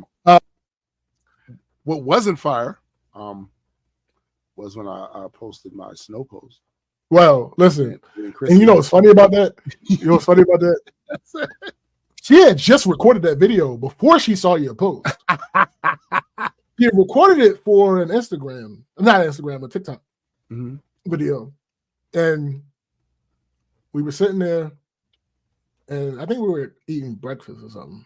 No, not breakfast. And it was warm. It was later in the day. Oh no, it was warm as fuck. Yeah, it was beautiful. I think we were sitting at lunch. I think we were sitting at lunch, and she was looking through her Facebook, and she saw your post. And she was like, "Huh,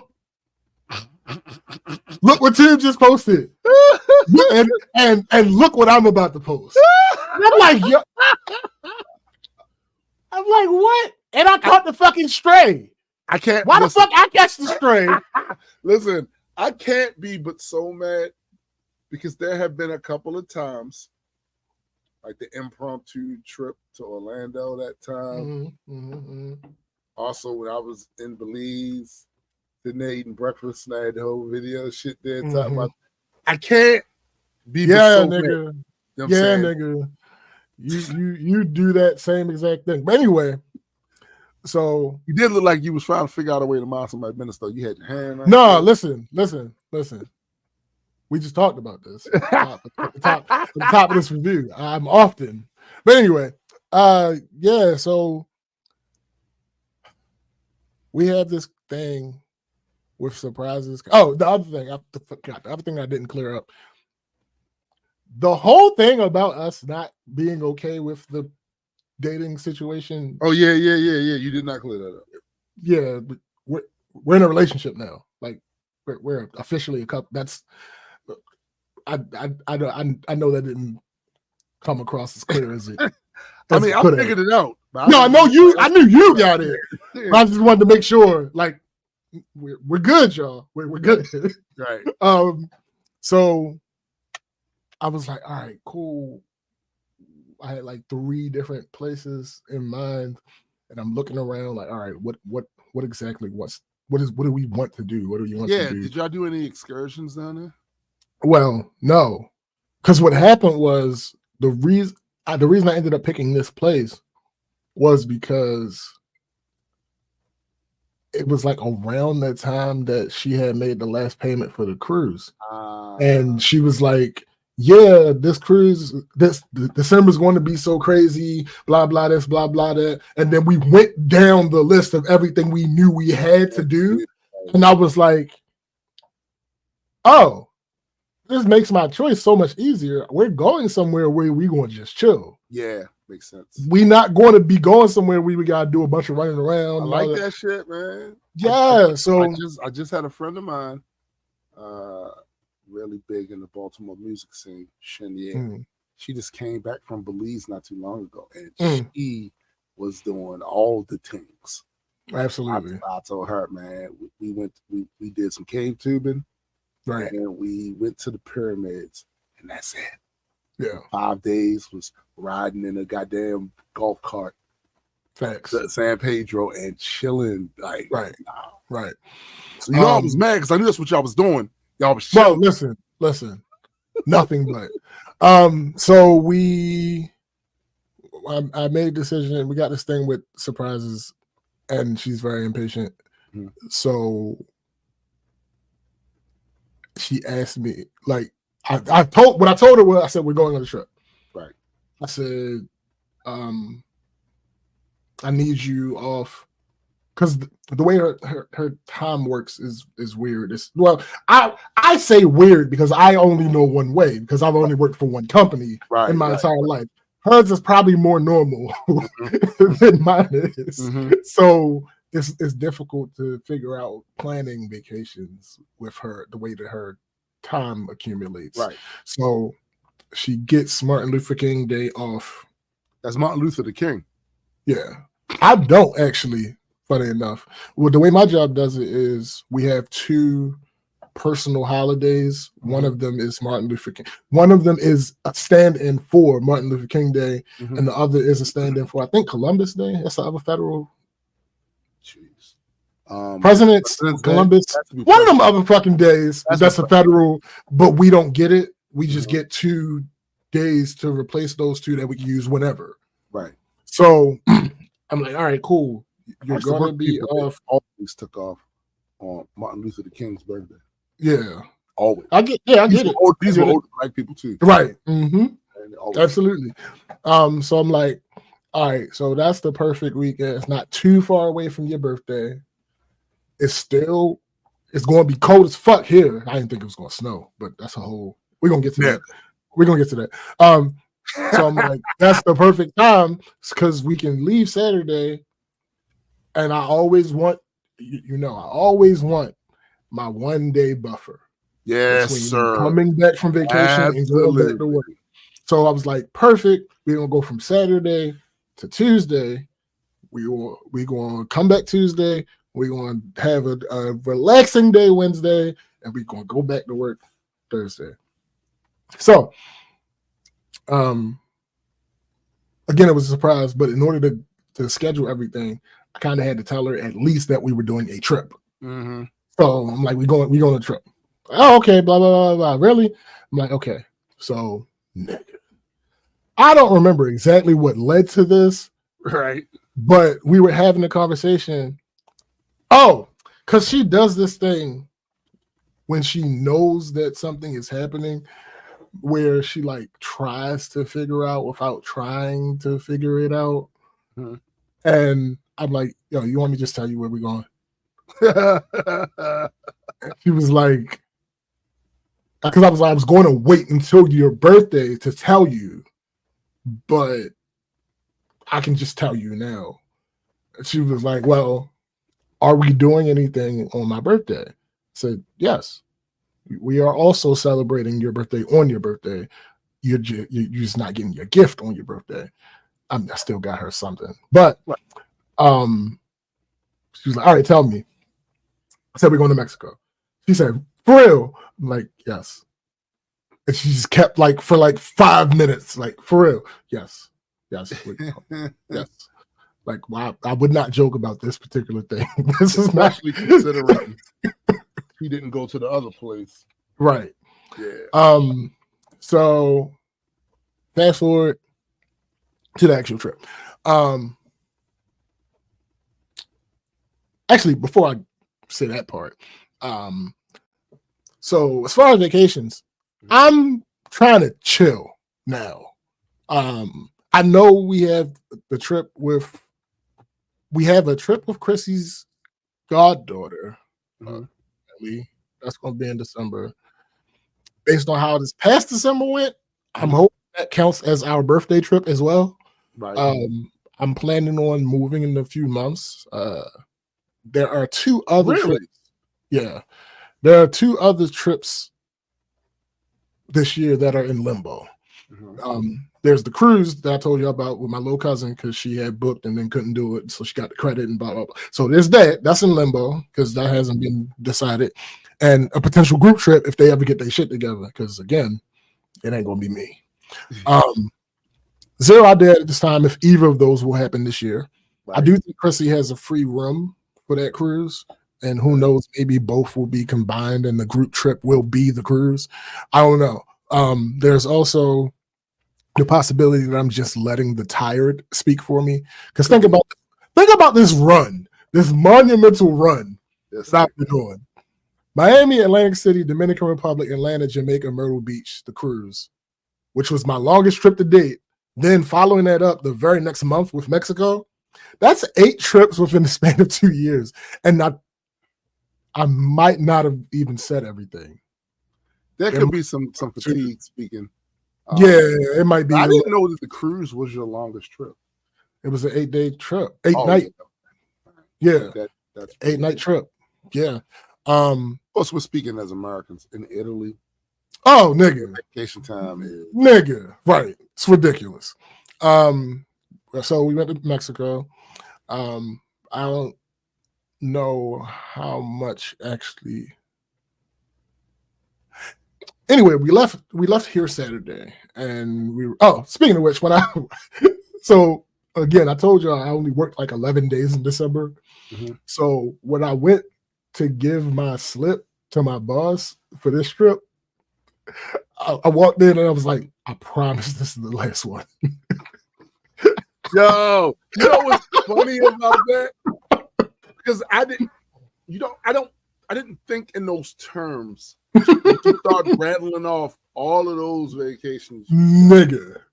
How many times that means you had to go to, bruh, and put that time in? I walked in there like, listen, hear me out. This is the last one for a while. I am not going to be putting any time in for a while. Hear me out. She was like, no. I'm like, wait. Damn. So she because basically the procedure is we have these slips. I fill the slip out, I give it to her. Sometimes she'll sign it and give it to me to give to the lady that keeps the time. Other times she'll just take it up to the lady herself. Yeah, that's not right. So she said no. She grabbed the slip. She said no. She took the slip. She signed it. She's like, where you going? No, she said, are you going somewhere? No, I'm sorry. Before she said that, I was like, yeah, it's a late birthday gift. And she was like, oh, okay. You going somewhere? I said, yeah, I'm going to Mexico. Because the trip, because I'm only on the slip, it's only Monday, Tuesday, Wednesday. She's like, that's a short time to go to Mexico. I said, yeah, I wasn't thinking that way. I was just responding to her words, and I was like, yeah. And then she was like, oh, hold on, wait. when are you leaving? I'm like, I'm leaving Saturday. She's like, oh, okay, that makes more sense. I'm like, all right, cool. So we leave Saturday. Saturday, bruh. I knew she's gonna have something smart to say. I knew she was gonna have something smart to say. Out of your ass. Again, nigga, I worked for 11 days in December. So yeah, I get it. It. It's funny because not my boss, but my supervisor. Facts. And that's what happened. My supervisor was not my supervisor. Like the last week of December or something like that. I told her, I was like, all right, I'm gonna need like 3 more days in like 2 weeks. And she was like, look, this is your time. I said, you goddamn right it is. Right. You goddamn right it is. That's the way you gotta, you know what the thing that's, and bro, this is why if there was ever any inspiration or fire you needed under your ass for irons that we have in the fire to actually get hot, it's this. I don't want you to have to go to somebody with a slip and say, yeah, I want these days off. I want it to be where it's like, hey, yo, it's cold. Facts. Yo, it's cold. Chrissy was like, yo, we should make this a tradition. I'm like, what? She's like, I'm leaving in January. And I'm like, you might be on to something. She might be, bro. You might be on the side. I ain't going. You might be, bro. So, like I said, we left Saturday. We were supposed to come back. Snowbirds and shit. Right. We were supposed to come back Tuesday. The reason this was the case is because I hate going back to work the day after I go back on vacation. Combine that with the fact that I hate the idea of working a 1-day week. Like if her off time wasn't an issue, it might have been longer, but I don't like going back to work 1 day. Right. Like, I feel you. If it's not 2 days, I'm taking the whole week. Right. I feel you. Like, that's crazy. It has to be 2 or more days. Yeah. So, Saturday to Tuesday was perfect. We would get there Saturday, have a couple days to relax and enjoy, then come back and have the day before to chill, go back to work. Right. Like I said, it was the first time out of the country. She has a thing with planes too. Like, what do you mean? Oh, she's one of those. I think she did say something. Yeah, she's one of those people that's not really fond flyer. Of the action. No, she's not a bad flyer. She just it bothers her. It affects her negatively. Like I do get like, all right. So for me, I rather enjoy the entire experience, which is going to the airport. I don't like standing in the line and doing all that shit. But once you pass that, I like the experience of being in the airport, about to get on board. And the only stuff I don't like is when there is some sort of turbulence that lasts too long. Like if it's just a little, fuck that. I also don't like those times when you're going back down, the pressure starts fucking with my ears. Yeah. It hasn't done that in a long time. Because I think a lot of it has to do with if I had a head cold or my sinuses are just fucked, it's fucking with the pressure. Yeah. My wife never had that up until the last few times. And now, now she gets it. But I'm hoping. Actually, it happens to me going up and coming down. Really? Going up? Yeah, it happens to me going up and wow. coming down. Not like heavy. Like swallowing air will fix it. That's good. But it happens to me going up and coming down. Okay. Because with me, it's only going down. The worst of it has been I've been deaf for like 2 days. Afterwards. Yeah, it's bad. Bad. Bad. When we came back from when I performed out in Seattle, that was the worst. Bro. It was bad for days. I could not hear shit. That's not good. No, especially because I'm a musician. Right. I'm like, no, this better not be no permanent shit. Right? You know what I'm saying? Thanks. Talk about going out with a bang. Right. So yeah, she's like I said, she's not one of those horrible. It's not like that, but She's it just bothers not her. overly comfortable. Yeah, right. So didn't really like. She did complain about the flight there. Mm-hmm. There was some a little bit of extra turbulence. But they warned us about that.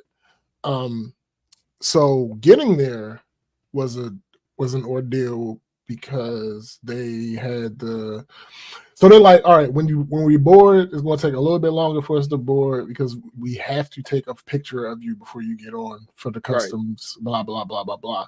So I'm like, all right. So that made check boarding much longer than it was supposed to be. Right. I get up there. The lady tries to take the picture. It doesn't work. She says, oh, well, go ahead. So you're telling me it's not even actually necessary. Right. Basically, another instance of security theater. And we're going to talk about, security theater. Nigga, we're going to talk about that shit. But anyway, so we ended up leaving like a half hour late. And on top of that, the weather wasn't really cooperating. Because you know how sometimes when you get on the plane, the pilot will be like, hey, we got clear skies. I'm going to be able to make up some time on the route. Blah, blah, blah. He was like, the weather is not really cooperating as far as the wind is concerned. I will not be able to make up any time on this flight. Damn. I'm like, yo. Damn. The fuck? So we get there. Like I said, it was a little turbulent.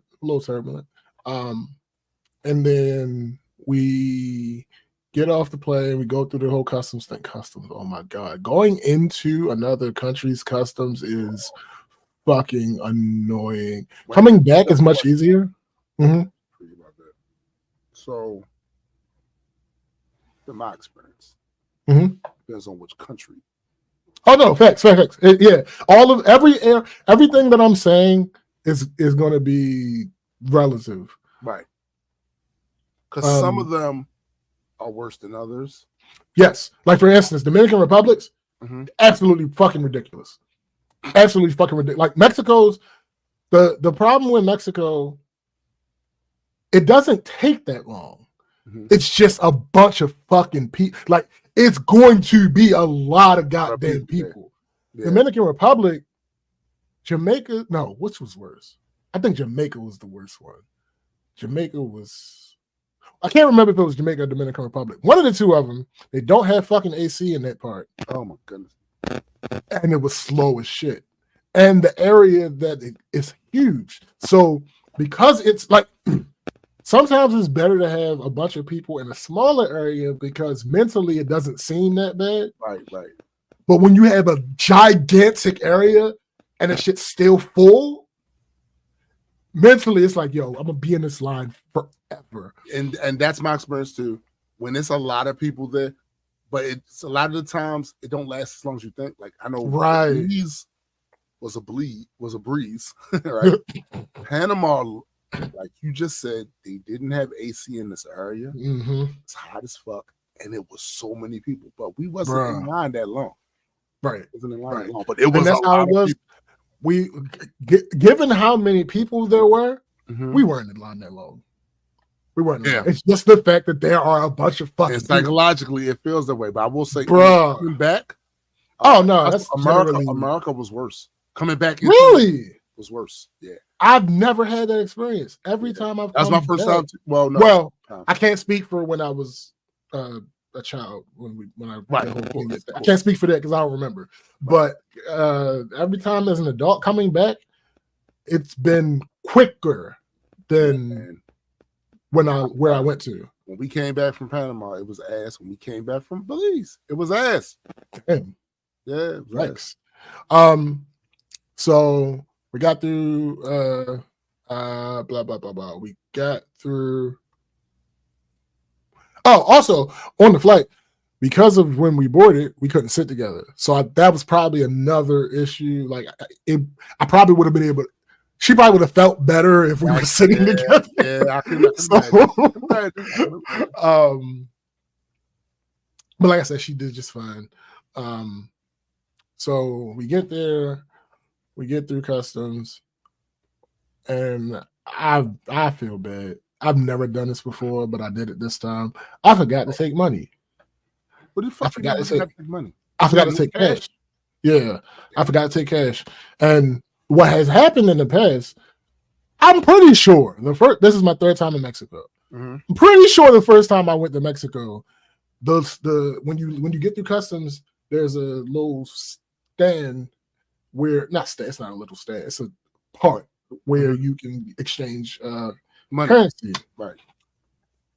I know for a fact that I used my card to get pesos money before. To get I don't remember if that was the first or the second time, but I know for a fact I've done that. And then the first time, I'm pretty sure you could get USD from that place as well. That? When I went this time, I didn't. Like I said, I forgot completely about it. I saw that place. That's what made me remember. Like, oh shit, right. I don't have any cash. Do you have any cash? She had no cash. I'm like, all right, I'm gonna go over here. But I remembered, like, they don't want you to exchange your money, and also the exchange rate at the airport be bullshit. Yes, compared to everywhere else. Absolutely. So I was like, I'm gonna just get USD out and deal with it that way, because they prefer USD. Because a lot of places do. Belize does too. Yeah. Panama doesn't really matter. I think the reason that some of these places prefer USD is because of that whole exchange rate thing. In the airport, it's going to be likely the lowest possible they can charge you. Right. Then at the resorts, it's going to be slightly higher, still probably lower than they can get themselves. Right. So I think that's why they prefer the USD. So I go to, is probably a big part of that. Yeah. So I go up to the counter. I'm like, do you give USD? She's like, no. I'm like, what the fuck? Phrasing. I could have sworn. I mean, so I'm like, I could have sworn the first time. Maybe I'm misremembering. Maybe I didn't get USD from this place. But I know for a fact that I did get pesos. All right, so like, let me get $50 in pesos. I gave her my card. She's like, oh no, we don't take card. What? I know that was different. I know for a fact. The last time I went, because I only had $20 on me in cash. So I went to that thing and took out some money in pesos. I know for a fact I used my card because I had to sign for it and all that. I know, but anyway, that didn't happen. Wow. So I kept walking. And for those who don't know, at these places, you get through customs. The first place you see is the exchange place. Then you see a bunch of rental car places. Right. Then after the rental car places, you see a bunch of what they call travel agencies. Actually, I'm gonna get back to that. So we get there. Chrissy was there a day and a half. And she fell in love with Mexico, bruh. So we ended up staying an extra day. Wowzers! Well, I can't say I blame her, because I'm certain the place I went was beautiful. Yeah, the weather probably was on point. Oh, mega. Yeah, like listen, if I could have stayed, another couple of days in Panama, I would have. No bullshit. Facts. She was trying to stay another day on top of that. I'm like, yo, clearly that should tell you we enjoyed ourselves. Yeah. Also, an added bonus to actually staying the extra day is we missed a good portion of this ridiculous fucking weather. Bruh. It was, anyway, the resort we stayed at was not even probably. It was my intent, and I succeeded in finding the most chill resort that I've ever been to. That is the shit right there, bruh. It was just out of the way relaxation. Didn't have a lot of, so basically when you say chill, it wasn't a lot of traffic going through there. It wasn't a lot of people just partying, making a whole bunch of noise and all that shit. It was basically y'all was, bro, that's literally the Portofino Beach Resort in Belize. I highly recommend it.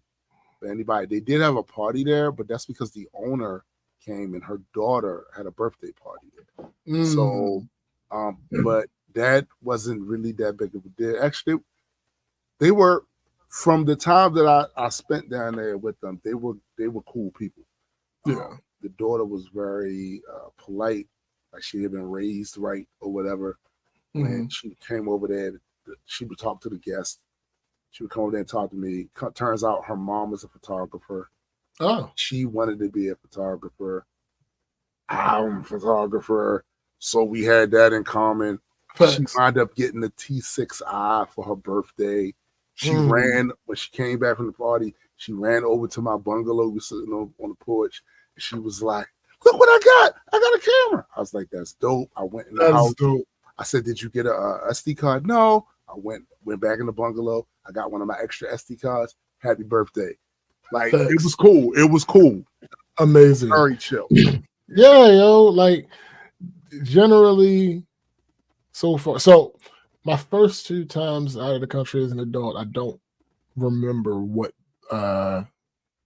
brand resort I stayed at. But ever since then, I've been going with one brand because even though each resort is different, there's certain things that are just familiar as far as how they're structured and everything. I understand, bro. When you get familiar, it's like, yo, and I'm a member, nigga. So,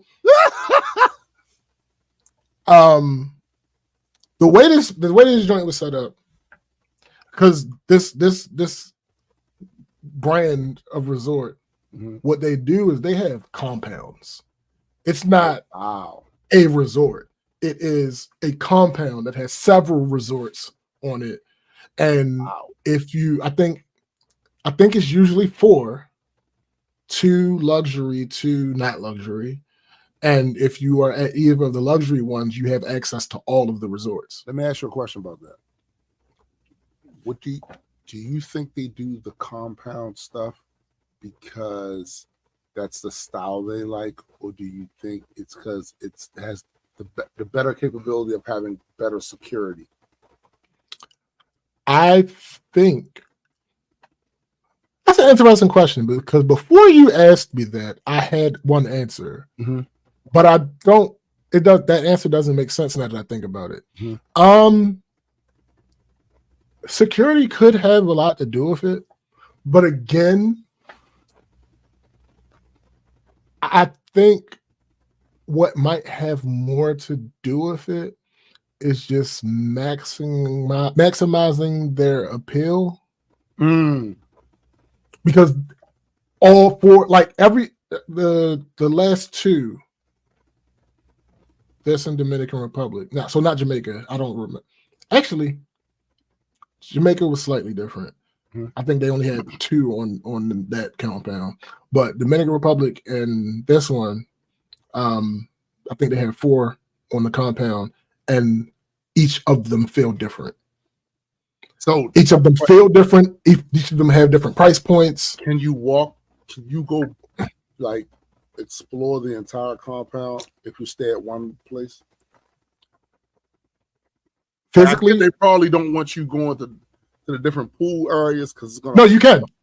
Oh shit! Yeah, if you stay at either of the 2 top ones, you have basically full access to the entire compound. So like, and they have these trolleys that are on a schedule that go between the different resorts and everything. It is dope. It just is like it's kind of dope. And like I said, all of them have different feels. Right. So like going to like, so for instance, every one of them has a buffet, a snack bar, and then at least one quote specialty restaurant that you have to make reservations for. Right. Even if you're there 4 days, you ain't gotta be there that long. But if you just go to each buffet, right, you're gonna get a different experience at each buffet. And how long y'all took two flights to get there, or no, one flight? Okay. How long did that take? Yeah, no stop. So I don't fucking know. And the reason I don't know is because the way Mexico has different time zones. True. I don't think we ever left our time zone. Interesting. I'm not sure though. Right. I'm not entirely sure because it says it's almost a 4-hour flight when you buy the ticket. That's what it says. Right. But the flight back was like 2:55. I've experienced similar shit where. So I don't know if it was just they making up that much time, or they're just overestimating the amount of time that it'll take. I don't know. So we also need to be in a position to be flying first class and shit. I mean, look, that would be long legs, bro, and them little seats. Funny about that. On the way back, I actually got to sit in the front row. So much better in the front row, bro. The only issue I had was I didn't have my tray. But outside of the tray, no, it was I got a chance one time to fly first class because it was a mistake. Something happened, and we wound up being able to take advantage of it. Mm-hmm. It was glorious. Yeah. Oh yeah, absolutely. It was glorious. But the way that our particular resort that we were staying at is set up, you got the lobby, and then attached to the lobby is the buffet, the lobby shop, there's a liquor store, and then with these resorts, there are people that work at the resort, but they work for different places. Right. So then the way that and you have access to almost all of the amenities of all the different. Yes, that's fire. Yeah, that reminds me of Universal Orlando, where if you it's that type of thing on the thing, you have access to. That's fire. It's that type of thing. Fire. So there were 3. Was it 3? So 1, 2, 3. There were 3 pools between the lobby and our room. So, like, and then there was like a jungle path. It was amazing. So we did this presentation because we didn't get there but the bad side of this particular resort that's about to be fixed is how far away it is from the airport, because it's at the end of the tourist row. It's like it's all the way at the end, so it's like an hour and a half away from the airport, which isn't terrible, right? But I would much rather it not be an hour and a half away. Absolutely. So we actually didn't end up getting to the resort until like I think 8-ish. Damn. Maybe 9 p.m. or whatever. Also, we took a later flight than I normally take. You did. Like, I remember. Yeah, our flight wasn't until like 12:50. I rarely ever. I don't think I've ever taken. I'm trying to think. Maybe once, and that was to go to South Carolina. I think we took a late.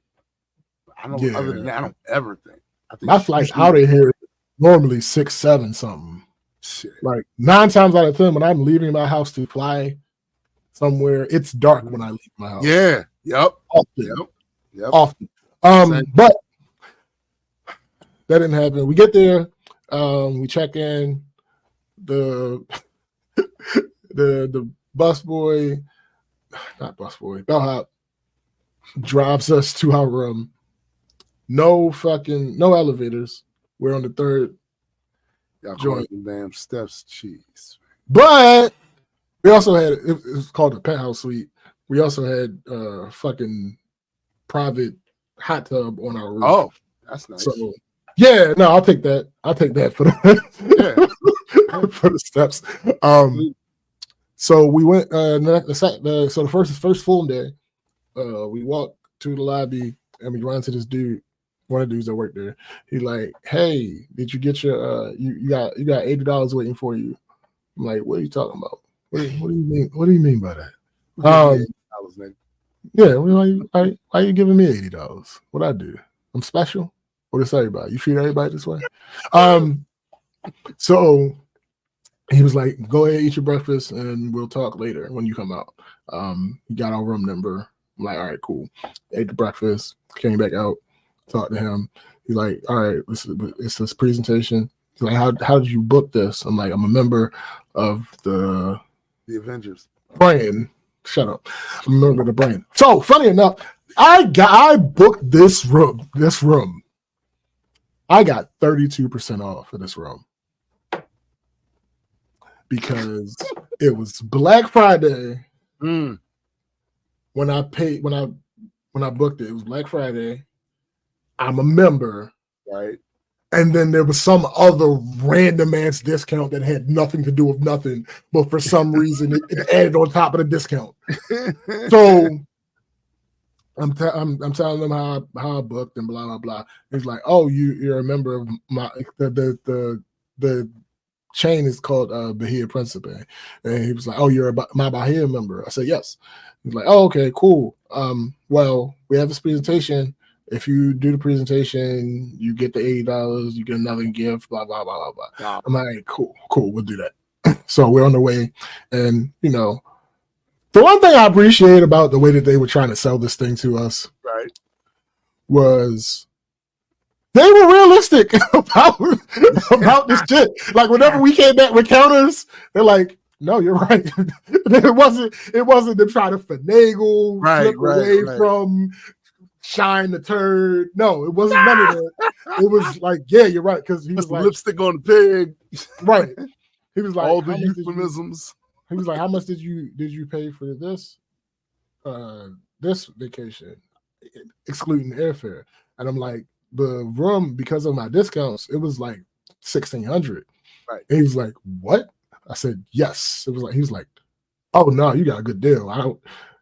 I can't even say to stay at the resort that you stayed at for $1,600. That's crazy." That's the entire thing. That's every day. That's all day. Yeah, that's yeah. So so we get to the place and we're doing the presentation and blah blah, this walking us to this place, driving us to this place, talking this and that and this and that. That ends. We ended up getting the $80. You can choose $80 to spend on an excursion, $80 to spend at the spa, or no, $70 to spend at an excursion, because I don't think they have anything that is less than $70. So they wasn't trying to give it to us for free. So $70 to spend at an excursion, $80 to spend at the spa, or $80 to spend at the lobby shop. So at that time, the amount of time that we had left, home in my pocket, nigga. I know, right? I'd have been like, "Yo, just cash that out." Yeah. Just cash that out. At the time, this was Sunday. Now at the time we were leaving Tuesday. At the time we were leaving Tuesday, so it's like let's not do the excursion because we wanted to get the most out of the time that we have. So we ended up choosing the spa. And we get back and we're back at our hotel. We're there for, I want to say, 20 minutes or so. We go talk to the people about setting up the spa appointment. We got the couples massage. And like 5 minutes after that, Chrissy like, "Let's stay another night." Now, she had been saying this throughout the day. And I was like, "You're serious?" She was like, "I'm dead serious. let's stay another night." And I'm like, so we go eat lunch, and while we're eating lunch, we're talking about it, trying to think about the logistics and everything. I was like, well, first I would have to go check the flight. I go to changing the flight. changing the flight cost me -$5. Changing the flight to the next day cost me -$5. I'm like, okay, so that's not a reason to not do it. I still have my thing about not wanting to go to work the next day, but because of the situation, I sucked that up.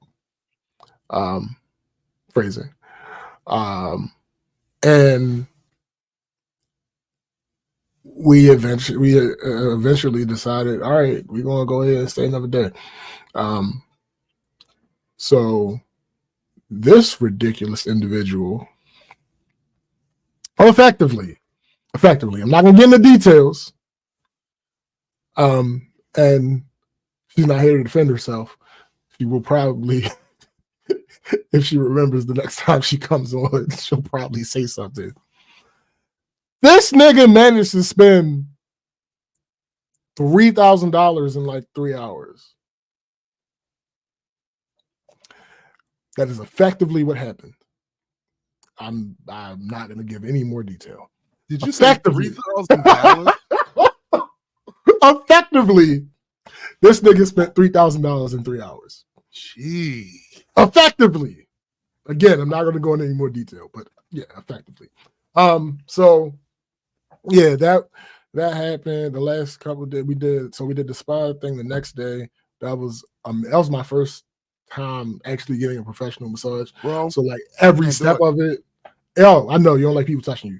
Every step of the way, I was like, all right, what do I do? Because you go in and they give you this form to fill out. You ain't know what to do. I'm like, okay, we're filling the form out. I'm like medical issues, and I'm like, I don't got none of these, but why would a simple massage need to? Yeah, like maybe like me, they don't want you wigging the fuck out. I know, right? And one of them, hands off me, you damn dirty ass. and you know how my brain works. One of them was claustrophobia, and I'm like, why the fuck would you need to know I'm claustrophobic? Like, man. Your ass in a bag, man. At the time, I'm like, what the fuck? I'm not, but nigga, like, what?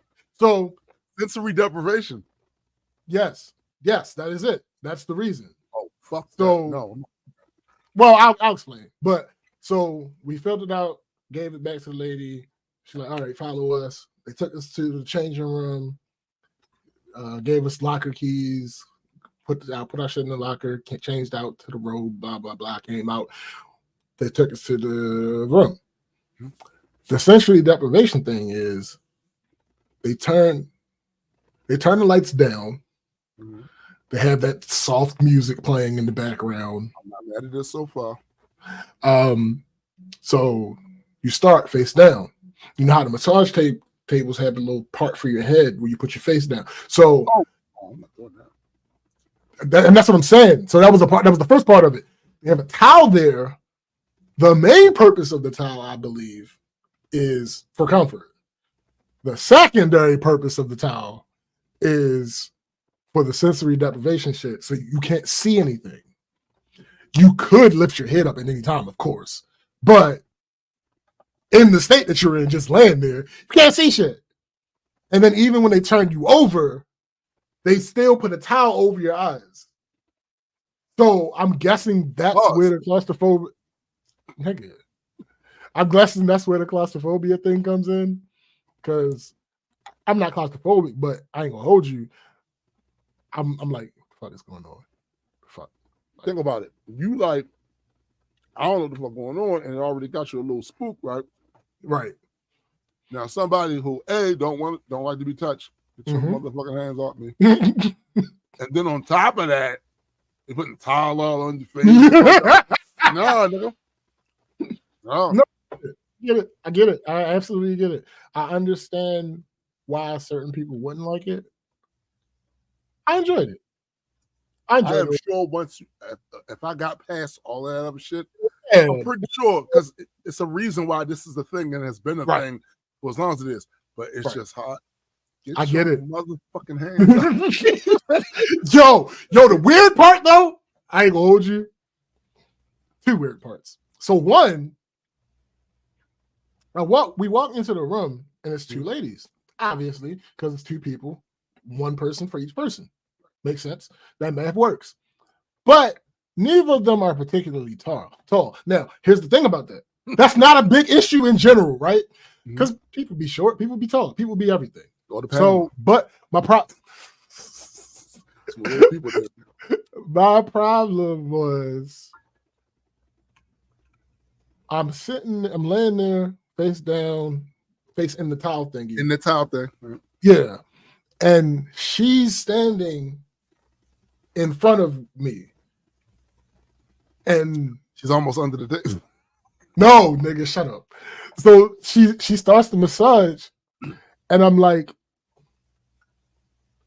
the fuck you reach so far? In my head, because I'm like, yo, you short as fuck. Right. Is this the same person? Like, no. Two motherfuckers. See, nah, yo. No. This was going. I come to find out it was the same person. It was I did have the super short one. I'm like, yo, how the fuck I'm like, yo, how the fuck did you reach so far? Like, she was probably 5 foot.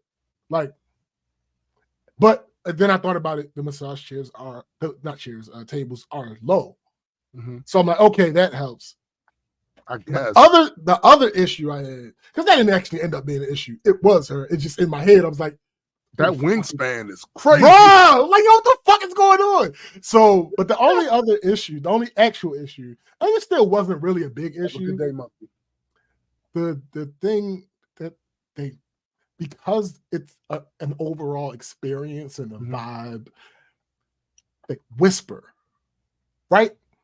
But not only do they whisper in your ear.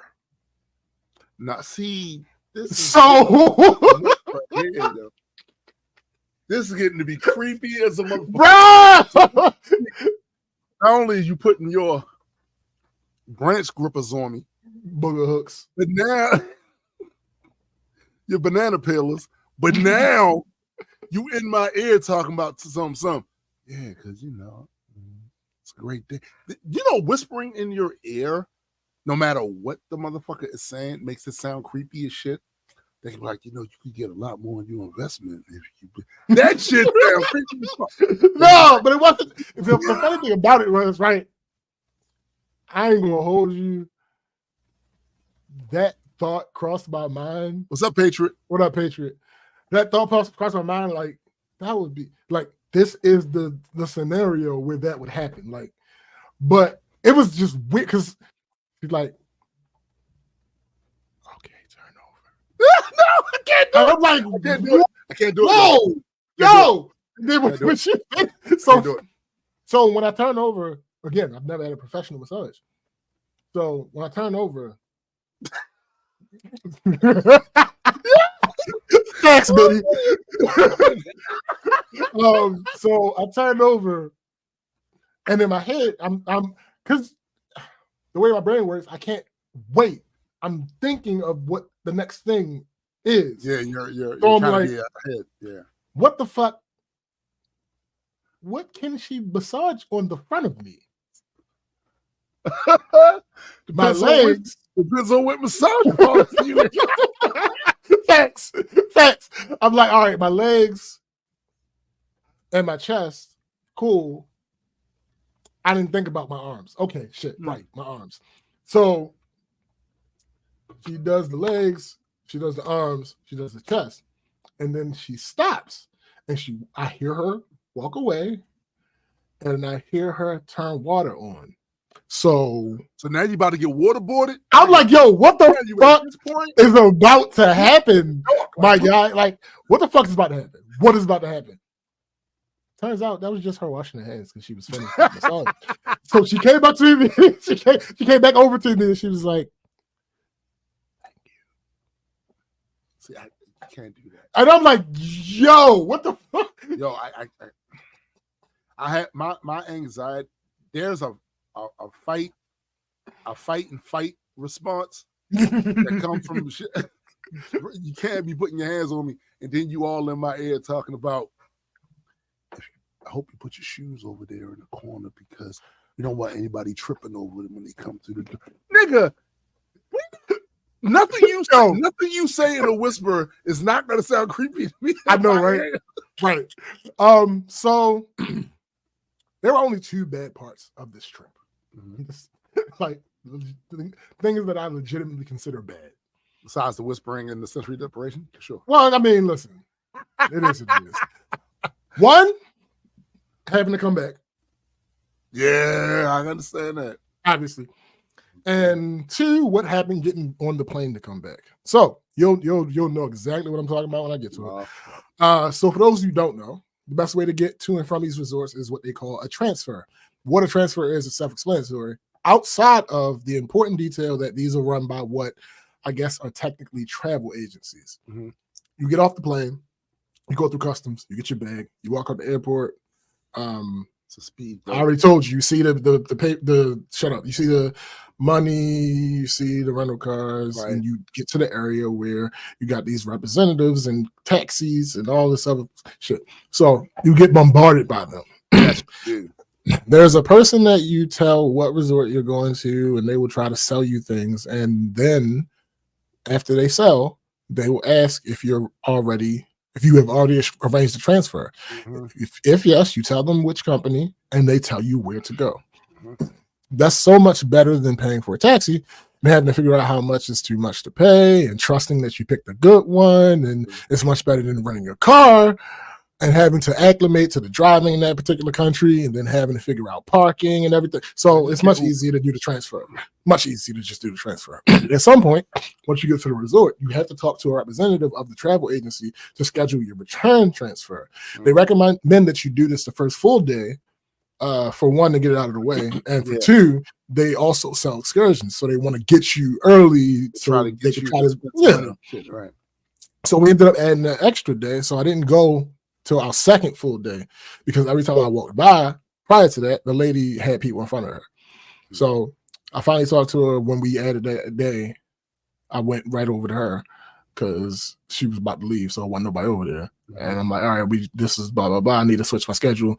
I mean, my scheduled transfer. And she's like, all right, cool. So it was scheduled for 10:30 a.m. Fast forward to when it's time to leave. We get to the lobby at like 10:20. A half hour later, we're still there. I went to talk to the lady, and she said the transfer was running late. Cool. No problem. Not long after that, a shuttle comes. She talks to the driver. She tells us we can get on that one. All right, bet. Because of the stops to pick up other people and how far away the resort was from the airport, and this is now like a 2-hour ride. Jeez. And we still got to the airport like 20 minutes before we were allowed to check in for our flight. Check-in starts 4 hours before the flight. But we still got to the airport 4 hours and 20 minutes before we were actually leaving. Yeah, crazy. Either they aren't good at math, or they have very little faith in the punctuality. I think that's probably the second. Because there was no reason for us to leave that early, seeing as though the actual wasn't until 12. Right. If we would have left at 12, we still would have had time to do everything we needed to do to get on. But anyway, so we're at the airport. Everyone in the U.S. who's flown in the last decade has experienced our TSA security theater process. You don't know that. I know that. It's annoying. It is. But that's not what bothers me about it. It's everything that I have to do. I have to take my shoes off, take my belt off, take my watch off, empty my pockets, put my laptop out of my bag and any other bigger electronics, put them in separate bins, take off my Bluetooth headset, which is probably the most annoying because it's kind of made to not realize you have it on. The point of the headset, the Bluetooth headset, is you're not supposed to feel, you get used to the weight of it and you don't realize you have it on. So oftentimes I do all the other shit and then go through the thing and I get beeped because I still have the fucking Bluetooth headset on. So then you do anything special to prepare for this? Because for instance, I could. I don't. Pants, no belt. I could. Right? Like the problem with sweatpants was I was going to Mexico. Like I didn't even wear my hoodie. Okay. Like, but it is what it is. Yes, there are things that I could do. but I refuse to because I'm stubborn. So, like I said, when I go through 9 times out of 10, I still have the Bluetooth headset on. So I gotta go back through the fucking thing, put it in a bin, and do it again. Then at this point, 9 times out of 10, someone pats me down because of my hair. And then I have to put all of that stuff back together. So one of the good things about coming back from Mexico is that the process isn't exactly as annoying. There are 1 or 2 things that you don't have to do that you have to do leaving the United States.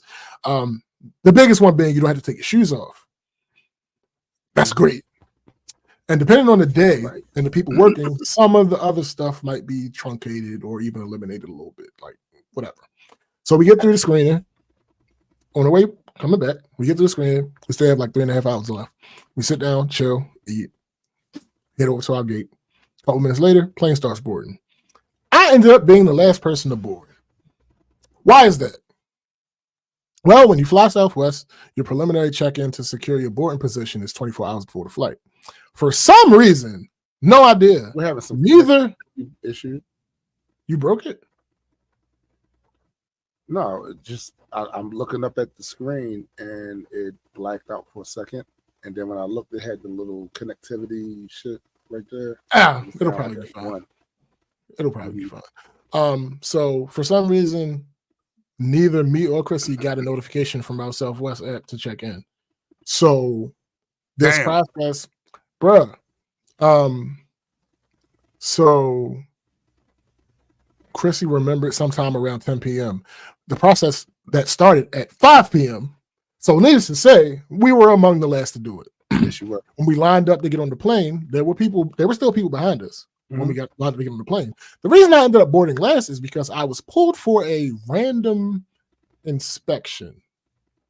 So wait a minute. When they pulled you for a random inspection, it was just you, it was you and a couple others. It was just me. When we was in Panama on the way back, you know that whole process you talking about taking your stuff off and doing this thing? Nigga, we had to do that twice. We did it to get back there to where our boarding shit was. And these motherfuckers set up another one in the area. And we had to do the same thing again. Yeah. Now, again, this is at the plane, though. We're about to get on the... So, yeah, same thing. What pissed me off about this inspection was not what generally would piss me off about this inspection. I'm a bigger black guy with locks pulled for a random search. Is it possible that was legit? Of course. But nothing can make me feel like it is. Those things still apply.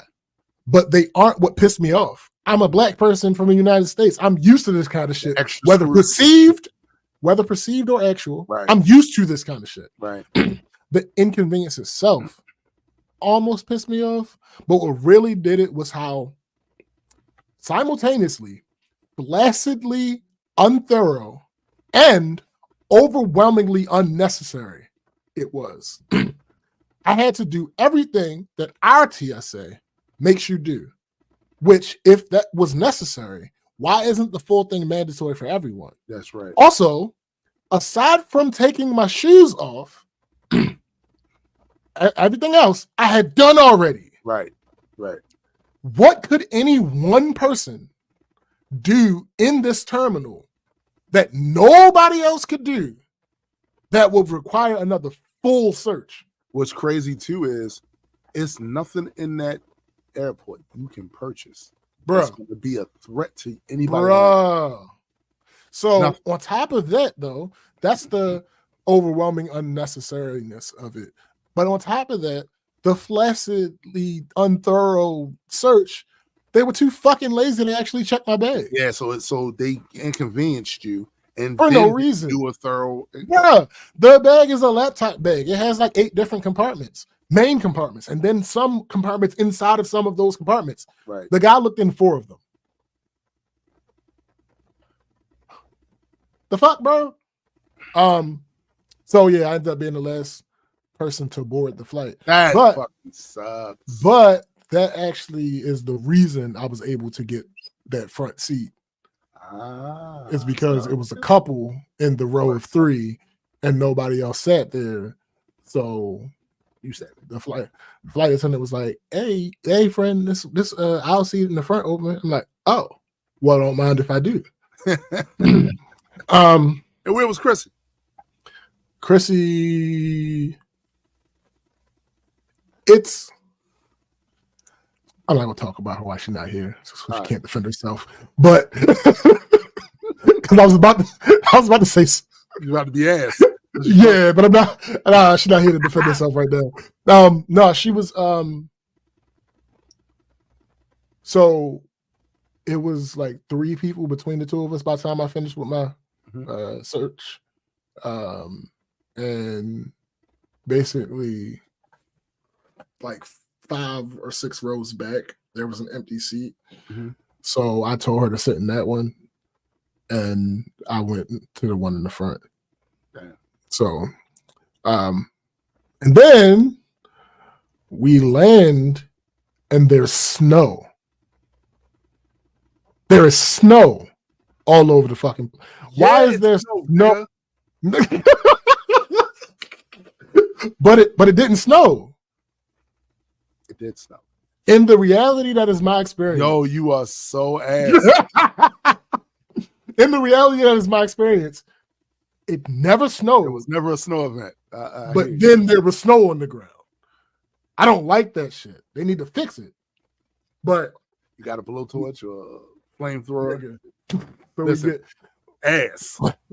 Because we knew it was going to snow, we took Chrissy's truck instead of my car. So they clean off the truck because that sucks. You gotta come back. Back to work. Immediately back to work. I had to clean off the truck. I almost bust my ass because I got on fucking what did I have on?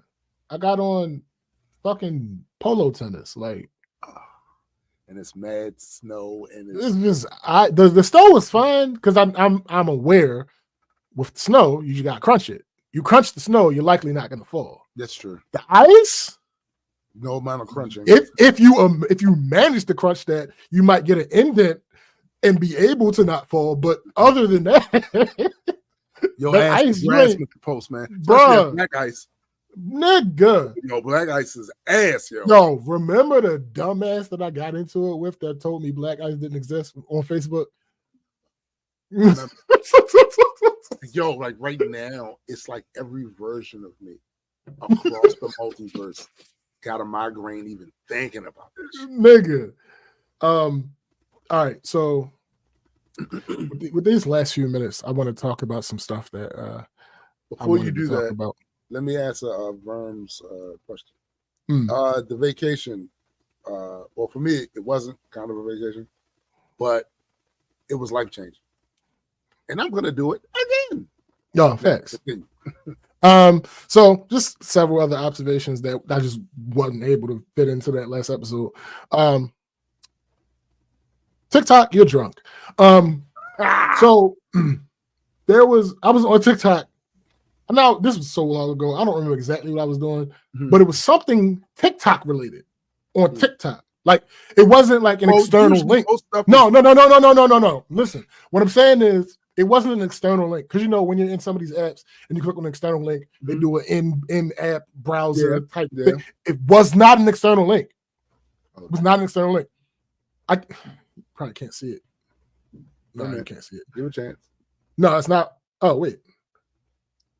No, you're not gonna be able to see it. So it's one of the red exclamation point, and it says this site, the link might be unsafe. To protect our community, we restrict certain content from on our platform. Bruh, you know what the link says? What's that? The beginning, because not the end of it, it's how that goes. But the beginning of the link is www.tiktok.com. TikTok, you're drunk. Yeah, it's definitely you're drunk. A little inebriated. Yeah, you're drunk. Okay. And I think largely most of this is just going to be dumbass of the week type stuff. So somebody said, stop treating niggas who you want a relationship with like tricks. that's not their role. And I'm like, yes. Okay, so the whole idea is people. It's a thing on socials where girls will like brag about people that they aren't in a relationship with, spending money on them and all of that type stuff, like, and just using them for their money and all that type stuff. Okay. And what she's saying is, if this is somebody that you want to be in a relationship with, stop treating them like this. Yeah, right. Don't do that. Some dumbass says, oh wait, hold up before I get to that one. So somebody says, I don't know how to feel about this, and OP says, what's wrong? The person says, if a nigga pursuing you does courting count as tricking? Because dates, paying bills, doing nice things can all fall under tricking according to this generation. Paying bills is not courting. No, it's not. That's not wild. That's not how this works. So she's going back and forth with somebody. Somebody says, no, paying bills and going above means for the other to appreciate you is tricking. Courting is treating you as you should be treated during dates and all that other stuff. A man shouldn't be paying a woman's bills at all unless they're together. Well, he said married, whatever. I disagree with that. I'm not even going to get into all that. Somebody else said, right, how the fuck did paying bills get in there? So paying bills is a part of courting? And somebody else said she really tried to slip paying bills in there. She responds to everybody saying to her, paying bills is not courting. Her response is, if you don't know what nice things are, you simply can't relate. So stop trying. What's that got to do with that? What's that? How did that relate to what was just said? It's not rocket science, boo. Go be cheap with your women. This not that. Excuse me. No. We're not doing that. What does that, what you said, have to do with what they said? So she don't understand the difference between, hey, I'm gonna buy her a lunch, or hey, I saw this the shirt. Yeah. To bill paying, she can't tell the difference. Yo, there's some flowers and some candy. To bill paying. All right. So another one. Somebody says, if I was a single man. No, I'm sorry. If I was single and my man, and this was my dating pool, I'd be single forever. Y'all are a trip. If I was single, imperative. That's very imperative. Yes. If I was single, somebody just, and this was the dating pool. I know they did. The next response, I hope you get picked, mama. The next response to that person, signed an unpicked person. Because clearly, like, what do we? IF. She literally said, if I were single. IF. And the person says, I hope you get picked. No, you don't know how that one works. You don't understand how that works. You're not hip. Or you're just dumb. One of the two, possibly both. It's a bit of both. Yeah, a little both. More dumb. I'm gonna put the dumb on the heavier side of the scale. Yeah. Dumb. Another one that I found dumb. This one's more subjective, but I just found it dumb. Mm-hmm. It's so wild seeing y'all mad at Andre 3000 like he's obligated to give y'all a rap album. That's why these artists hate y'all. Y'all insufferable. No, you're wrong. You're wrong. You're wrong. And I am a fan of a person that does a particular thing. When they do something that is not that thing, and we've been waiting for them to do that thing, yes, I'm going to be disappointed. I have a right to be disappointed also. Yes, just like he has a right to do something different. He has every bit. Every right out the way. Andre can do whatever the fuck he wants. It's his life, his artistry. But the people that liked him for the other thing, for them not to get that is 100% natural. They would be disappointed, especially if the new thing he did they didn't like. Right. It's one thing if he did something, it was different, but they liked it. Yo, this is hard. Right. No, they have a right. You were right. You were right. Dumb. Dumb. Another person. This is the post. The post is R. Kelly still gets played around here. LOL. Sorry, not sorry. Somebody responded to her with the caption, and a screenshot of OP's post that says, I don't care what nobody say. If you deal with somebody that got accused of rape, you're disgusting. Internet is undefeated. Basically hit her with this year. Defeated. This you, sir? This year? Sir. Sir. Hey, I listen to R. Kelly's music. I don't care what y'all think. Didn't you just say? Oh, motherfucker. Crazy. All right, let's see. I got more. Let me see. This dumbass nigga. This is the caption before I read the screenshot. Caption says, honest question, why is women so fucking weird? Wait a minute, hold. Now let me read the screenshot. Why is women so fucking women? Yes. Why is women so fucking weird? Women. And yes. It was why is a woman? Like that's no, he said why is women so fucking weird? Got you. And here's the screenshot. The first screenshot is him saying, the first message on the screen is him saying, that is my name. She responds, that's not your full name. He says, right, but Zay is literally a part of my name and on my birth certificate. My full name too complicated.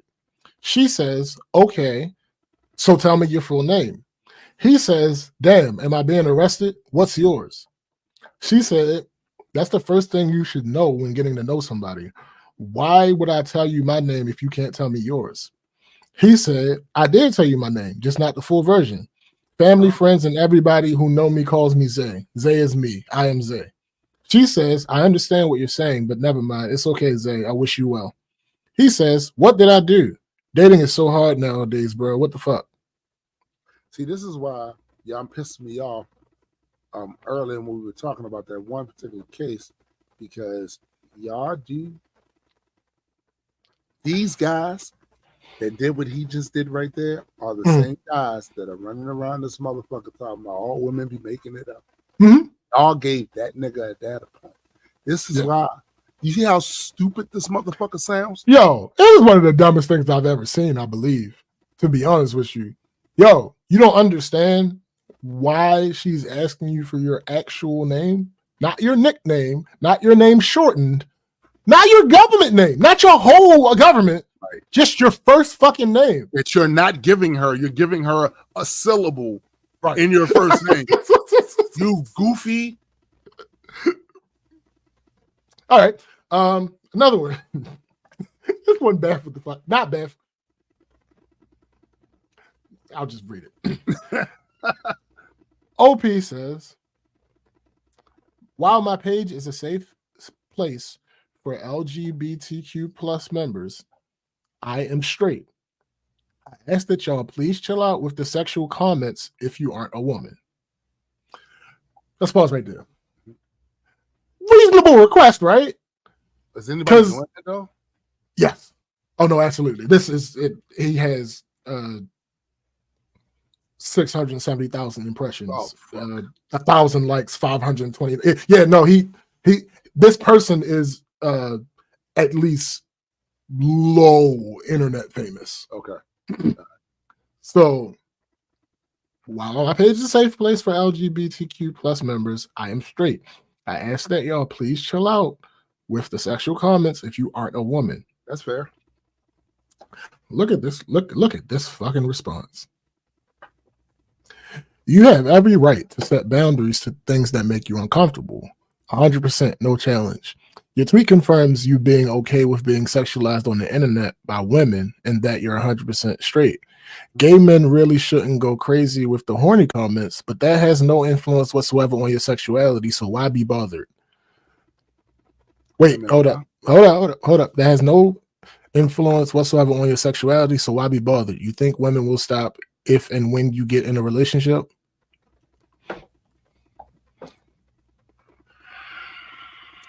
someone responded to him and said, if a lesbian asked straight men to stop sexualizing her and they continued to because they think she shouldn't be bothered, is that not just harassment?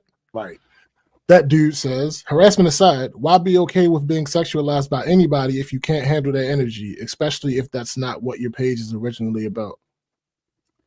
Excuse me. Listen, he just told you what he was okay with and what he wasn't. That's it. That's it. You're being obtuse. You're being obtuse. Somebody else said to this person, he can set his boundary and state consequences when his boundaries are crossed. That's how setting boundaries work.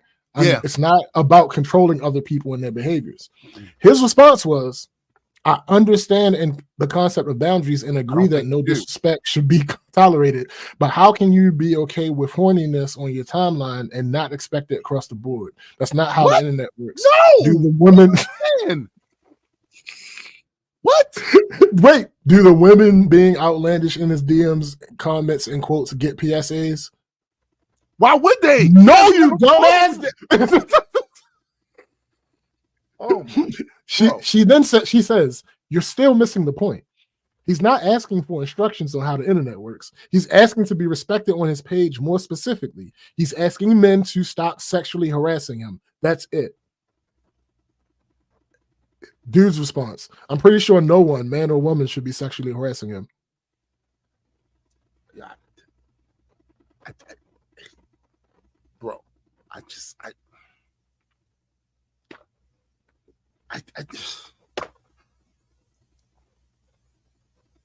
I know there are people that listen to this show on when we upload that shit to Spotify and all of that shit. We think we are exaggerating about the level of stupidity that is running rampant in the human species. This shit hit. Come on, bro. I simply don't know. Right. I don't fucking know. I don't know what I'm supposed to. I don't know. How are you supposed to take that? Yeah, this is the problem. The problem with the internet, and really, I ain't gonna say the internet. It's just technology. The problem with people on the internet, right, is that these motherfuckers a lot of the times we talked about this on the show before. They have like one agenda, one thing, and that's all they have, and they look for an excuse to go into these comment sections to talk just about that, even if it lacks context.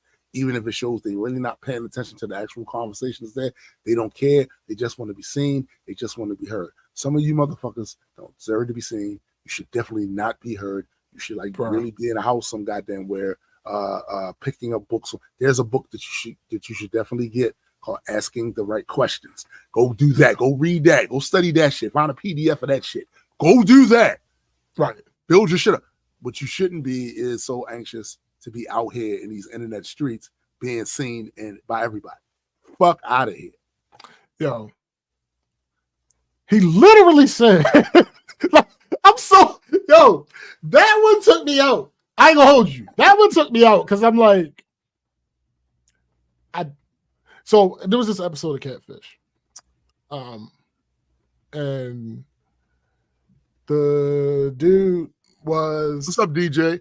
Hey, no, she didn't even want his whole name. No, nigga, hold on. No, nigga, shut up, cuz that's not nigga. I know. First of all, no, she didn't ask him for his last name.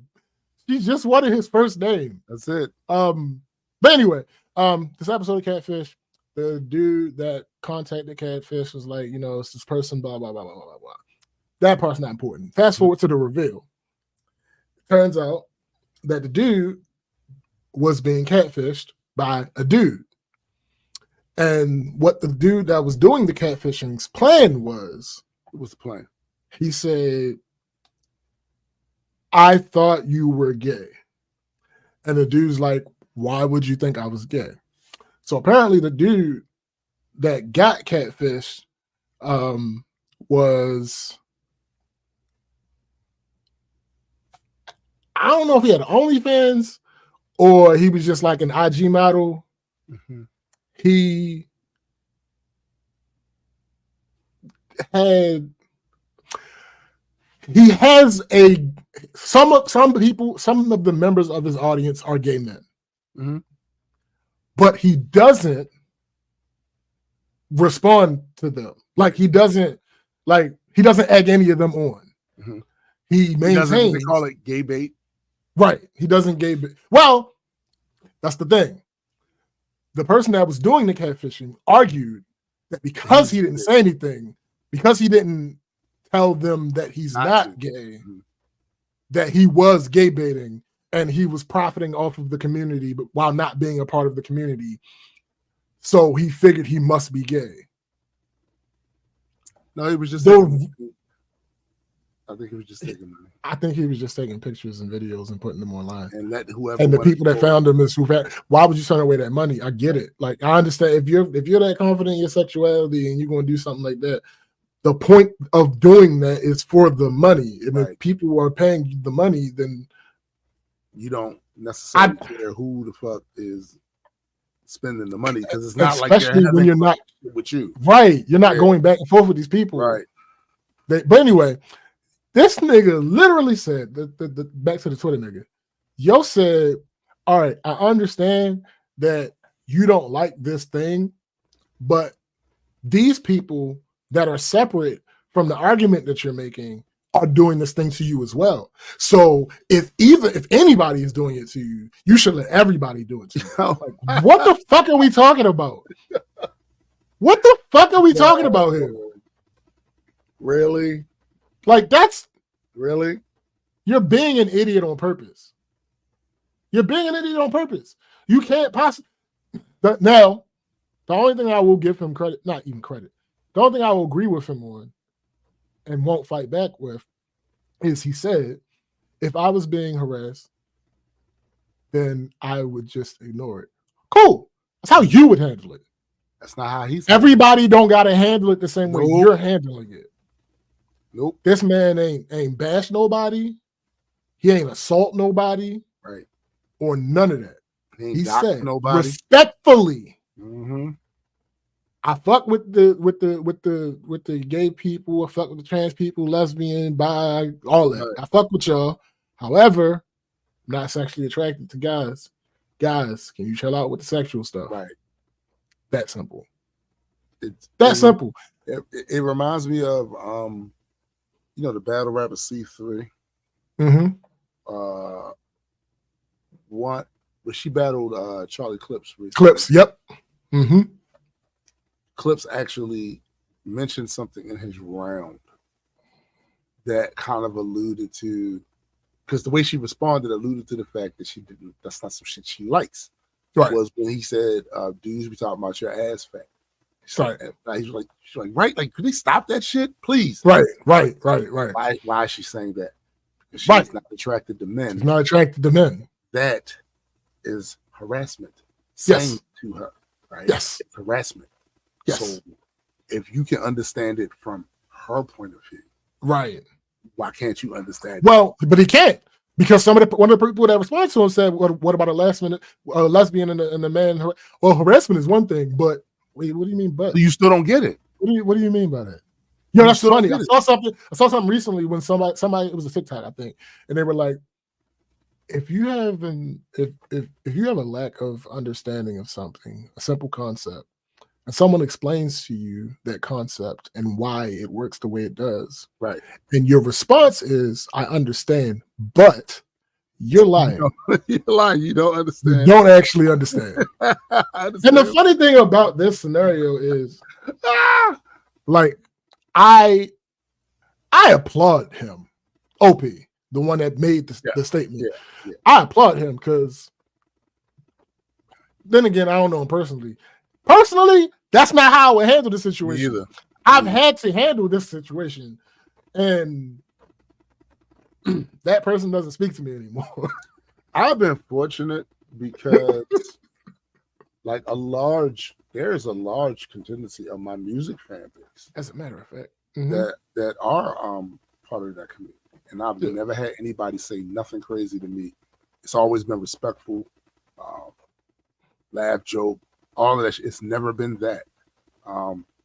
But I can also see where, from his standpoint, if he has a lot of people that follow his shit, like the chance are you're gonna run into some assholes. The more people you have following you, more chances of being assholes. You know what I'm saying? Super phrasing. Super or ultimate? Mega phrasing. Mega phrasing. Dang, I'm trying to find this. Was it on this page? What was it? My old page. I feel like. Is there? I'm trying to find this anecdote before we dip out of here, because I can give you. I have a frame of reference that I can give you. God damn it! It was in. I have a frame of reference that I would give you from a real life situation. One of Marcus's friends.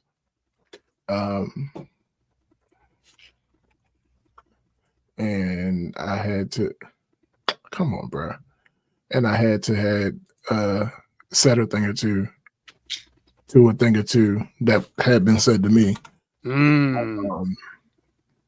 If I can find it, because I feel like maybe I'm wrong.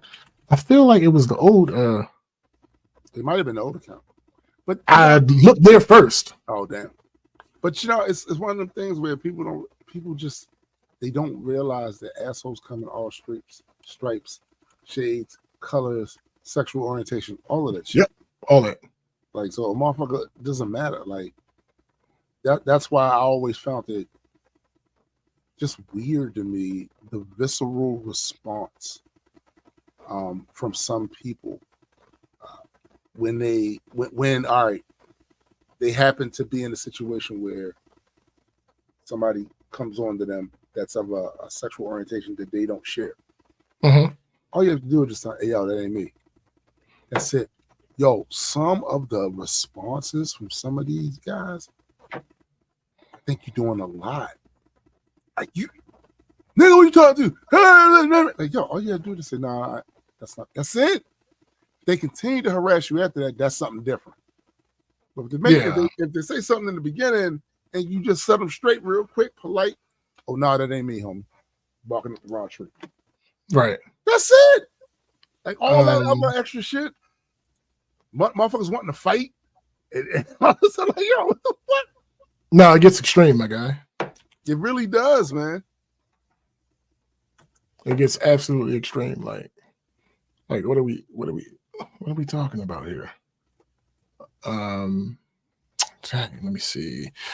So what I think happened, Facebook user.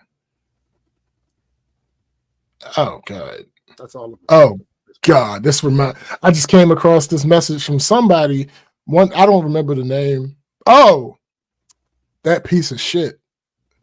Last name begins with an N and ends with a Y. Yeah.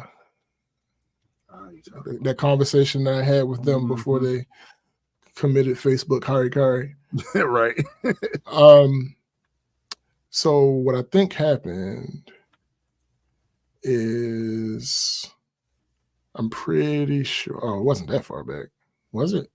What I think happened is this person has a new account.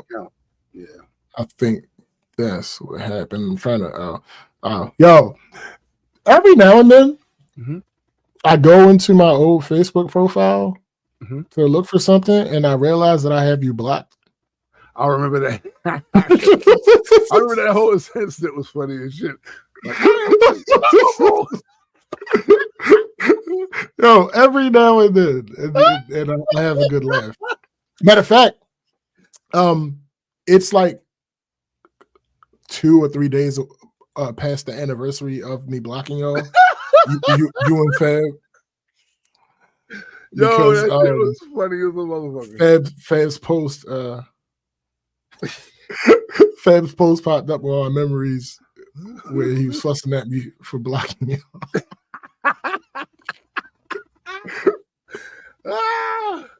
Oh man, I'm trying to find this. Unblockable. No, you're not, nigga.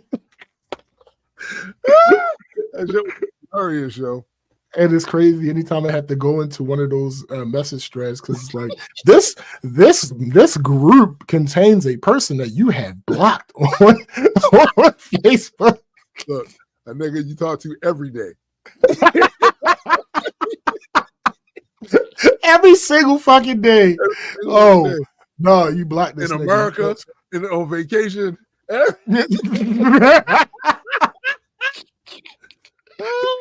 Yo, that was a funny ass day. Though. I don't give a fuck no, that shit was like all facts. Come on, bro. All right, I am. The fuck? Okay, no, that's not it. Oh shit! I get this message again. Landon Taylor is in this group chat. You've blocked Landon Taylor. If you continue, you and Landon Taylor will be able to call, video chat, and see each other's messages and activity in this group chat. Nope. Manage block settings. Leave group chat or see conversation. Neither. I want nothing to do with Landon Taylor. About. Absolutely nothing to do with Landon Taylor. Yeah. Facebook. Hilarious. Successfully unsubscribed. Oh, I'm so upset. Hold it up. Is this it? No, that's that piece of shit again. Okay. There's a ridiculous amount, not ridiculous amount, but there's and it wasn't that soon. Basically, what happened was I had met this person again through Marcus, and I'm not gonna be able to find it. I had met this person through Marcus, and because him and Marcus were so close, I'm like, okay, he cool people, right? Cool people, and he would like. You know that thing that happens when like you friend somebody on Facebook and like the person that is the connection between the two of you, this person will go out of their way to like reference them and all that other type of shit. Like, so I'm like, all right, it's annoying, but cool, whatever. And then one day, it actually might not be in a message. That might be on a thread somewhere. Yeah, that might be why I can't find it. It was something. And he said something like Big Daddy or some shit like that. Nah, and I'm like, okay, hold up. So what's not going to happen? Yeah, we're not doing that. Is any of this like, and this is, I honestly don't think he was actually even coming on to me. Not the point. This is his personality. That's he cool. does this shit with Marcus. And I told him, I said, I am not Marcus. I am not Marcus. What is not going to happen is you do this thing where you play this weird game and I tell you I'm not okay with it. And you pause for a little while and then start doing it. That's not going to happen with us. I just as soon never speak to you again. Yeah. So you're not that important. Yeah, I don't really know you. Yeah, so, I don't know you. So. Like, stop that shit, and we can move on. Don't be weird. Don't be weird. Yeah, like there's no reason for you to come on now. Cut it out. Cut it out. It's funny you were cool peoples until you did that. It's funny you say that because me and my daughter was watching one of them YouTube videos she was watching, and the conversation that came up, and the man basically was like, he doesn't like anybody calling him daddy except for his kids. That's me. Nobody. There's only my kids call me that. Like, unless it's part of the whole, Big Daddy Reaper thing and all that shit. But that whole thing about women, I've never liked that. Like, I don't like the implications that it potentially has. Sure. Daddy is a term of endearment that children say to their fathers. Mhm. I know that's almost incestuous. I'm not with that. Like we not doing that. All right, we not doing that. We not doing that. Mm-mm. Word. That name is reserved for my kids. That's it. Facts. I get it. Yeah, I'm not really a big fan of that either. I'm like, no, we good. We cannot. We cannot. Yeah, we cannot. And it's okay to not. It's okay. Sometimes you have to not. Bruh. You just have to not. Oftentimes. Mm-hmm. Oftentimes. But so, yeah, that's it. We want to thank you guys once again for joining us on another rousing episode of We Fussing at These Morons. The Black Culture Geeks, Saturday morning cartoons. Your continued participation in this makes what we do worth it. Thanks. Every Saturday, get up here, crack jokes, talk about important issues or issues we think is important. Right. And you guys are here every week. We appreciate that. Thanks. Please remember, go check out Chrissy's Heard It Through the Grapevine podcast. Mm-hmm. Pretty sure they're going to be recording again soon. I think. Nope, I ain't gonna lie to y'all. I don't know. Okay. All right. Soon though. Yeah, definitely soon. Also, as a matter of fact, I'm going to be on there sometime in the next 5 weeks. Oh, nice. Nice. Nice. Also, please remember there is always music. There is always music. And that's either music that we've done in the past or new music that's coming up. Be sure to always check out for that and help us run them numbers up. Absolutely. Also, do not forget, if you are so inclined, you can check out our Majestic Comics Patreon. There is a free membership as well as paid membership. Go check that out. Help us run those numbers up. Find out more about the comic book. Right. Let me think. Oh, special shout out to Cindy. Absolutely. She had a birthday recently. Definitely want to give her the official Black Culture Geek birthday salute. You dig? Absolutely, 100%. Also, and of course, just for those for the knaves out there, of course, we've already wished her a happy birthday. Yes, so shut up. It's official show. Of course. Although I was a day late. I didn't see it. I was a day late. But also Graydon is working on a new project. So be sure to tune in to his Facebook and all his other social media stuff for updates on that as well. Absolutely. And so for my man SPJ, I am Tombstone the Dead Man. And for the greater multi-world entertainment family, we are out. Peace.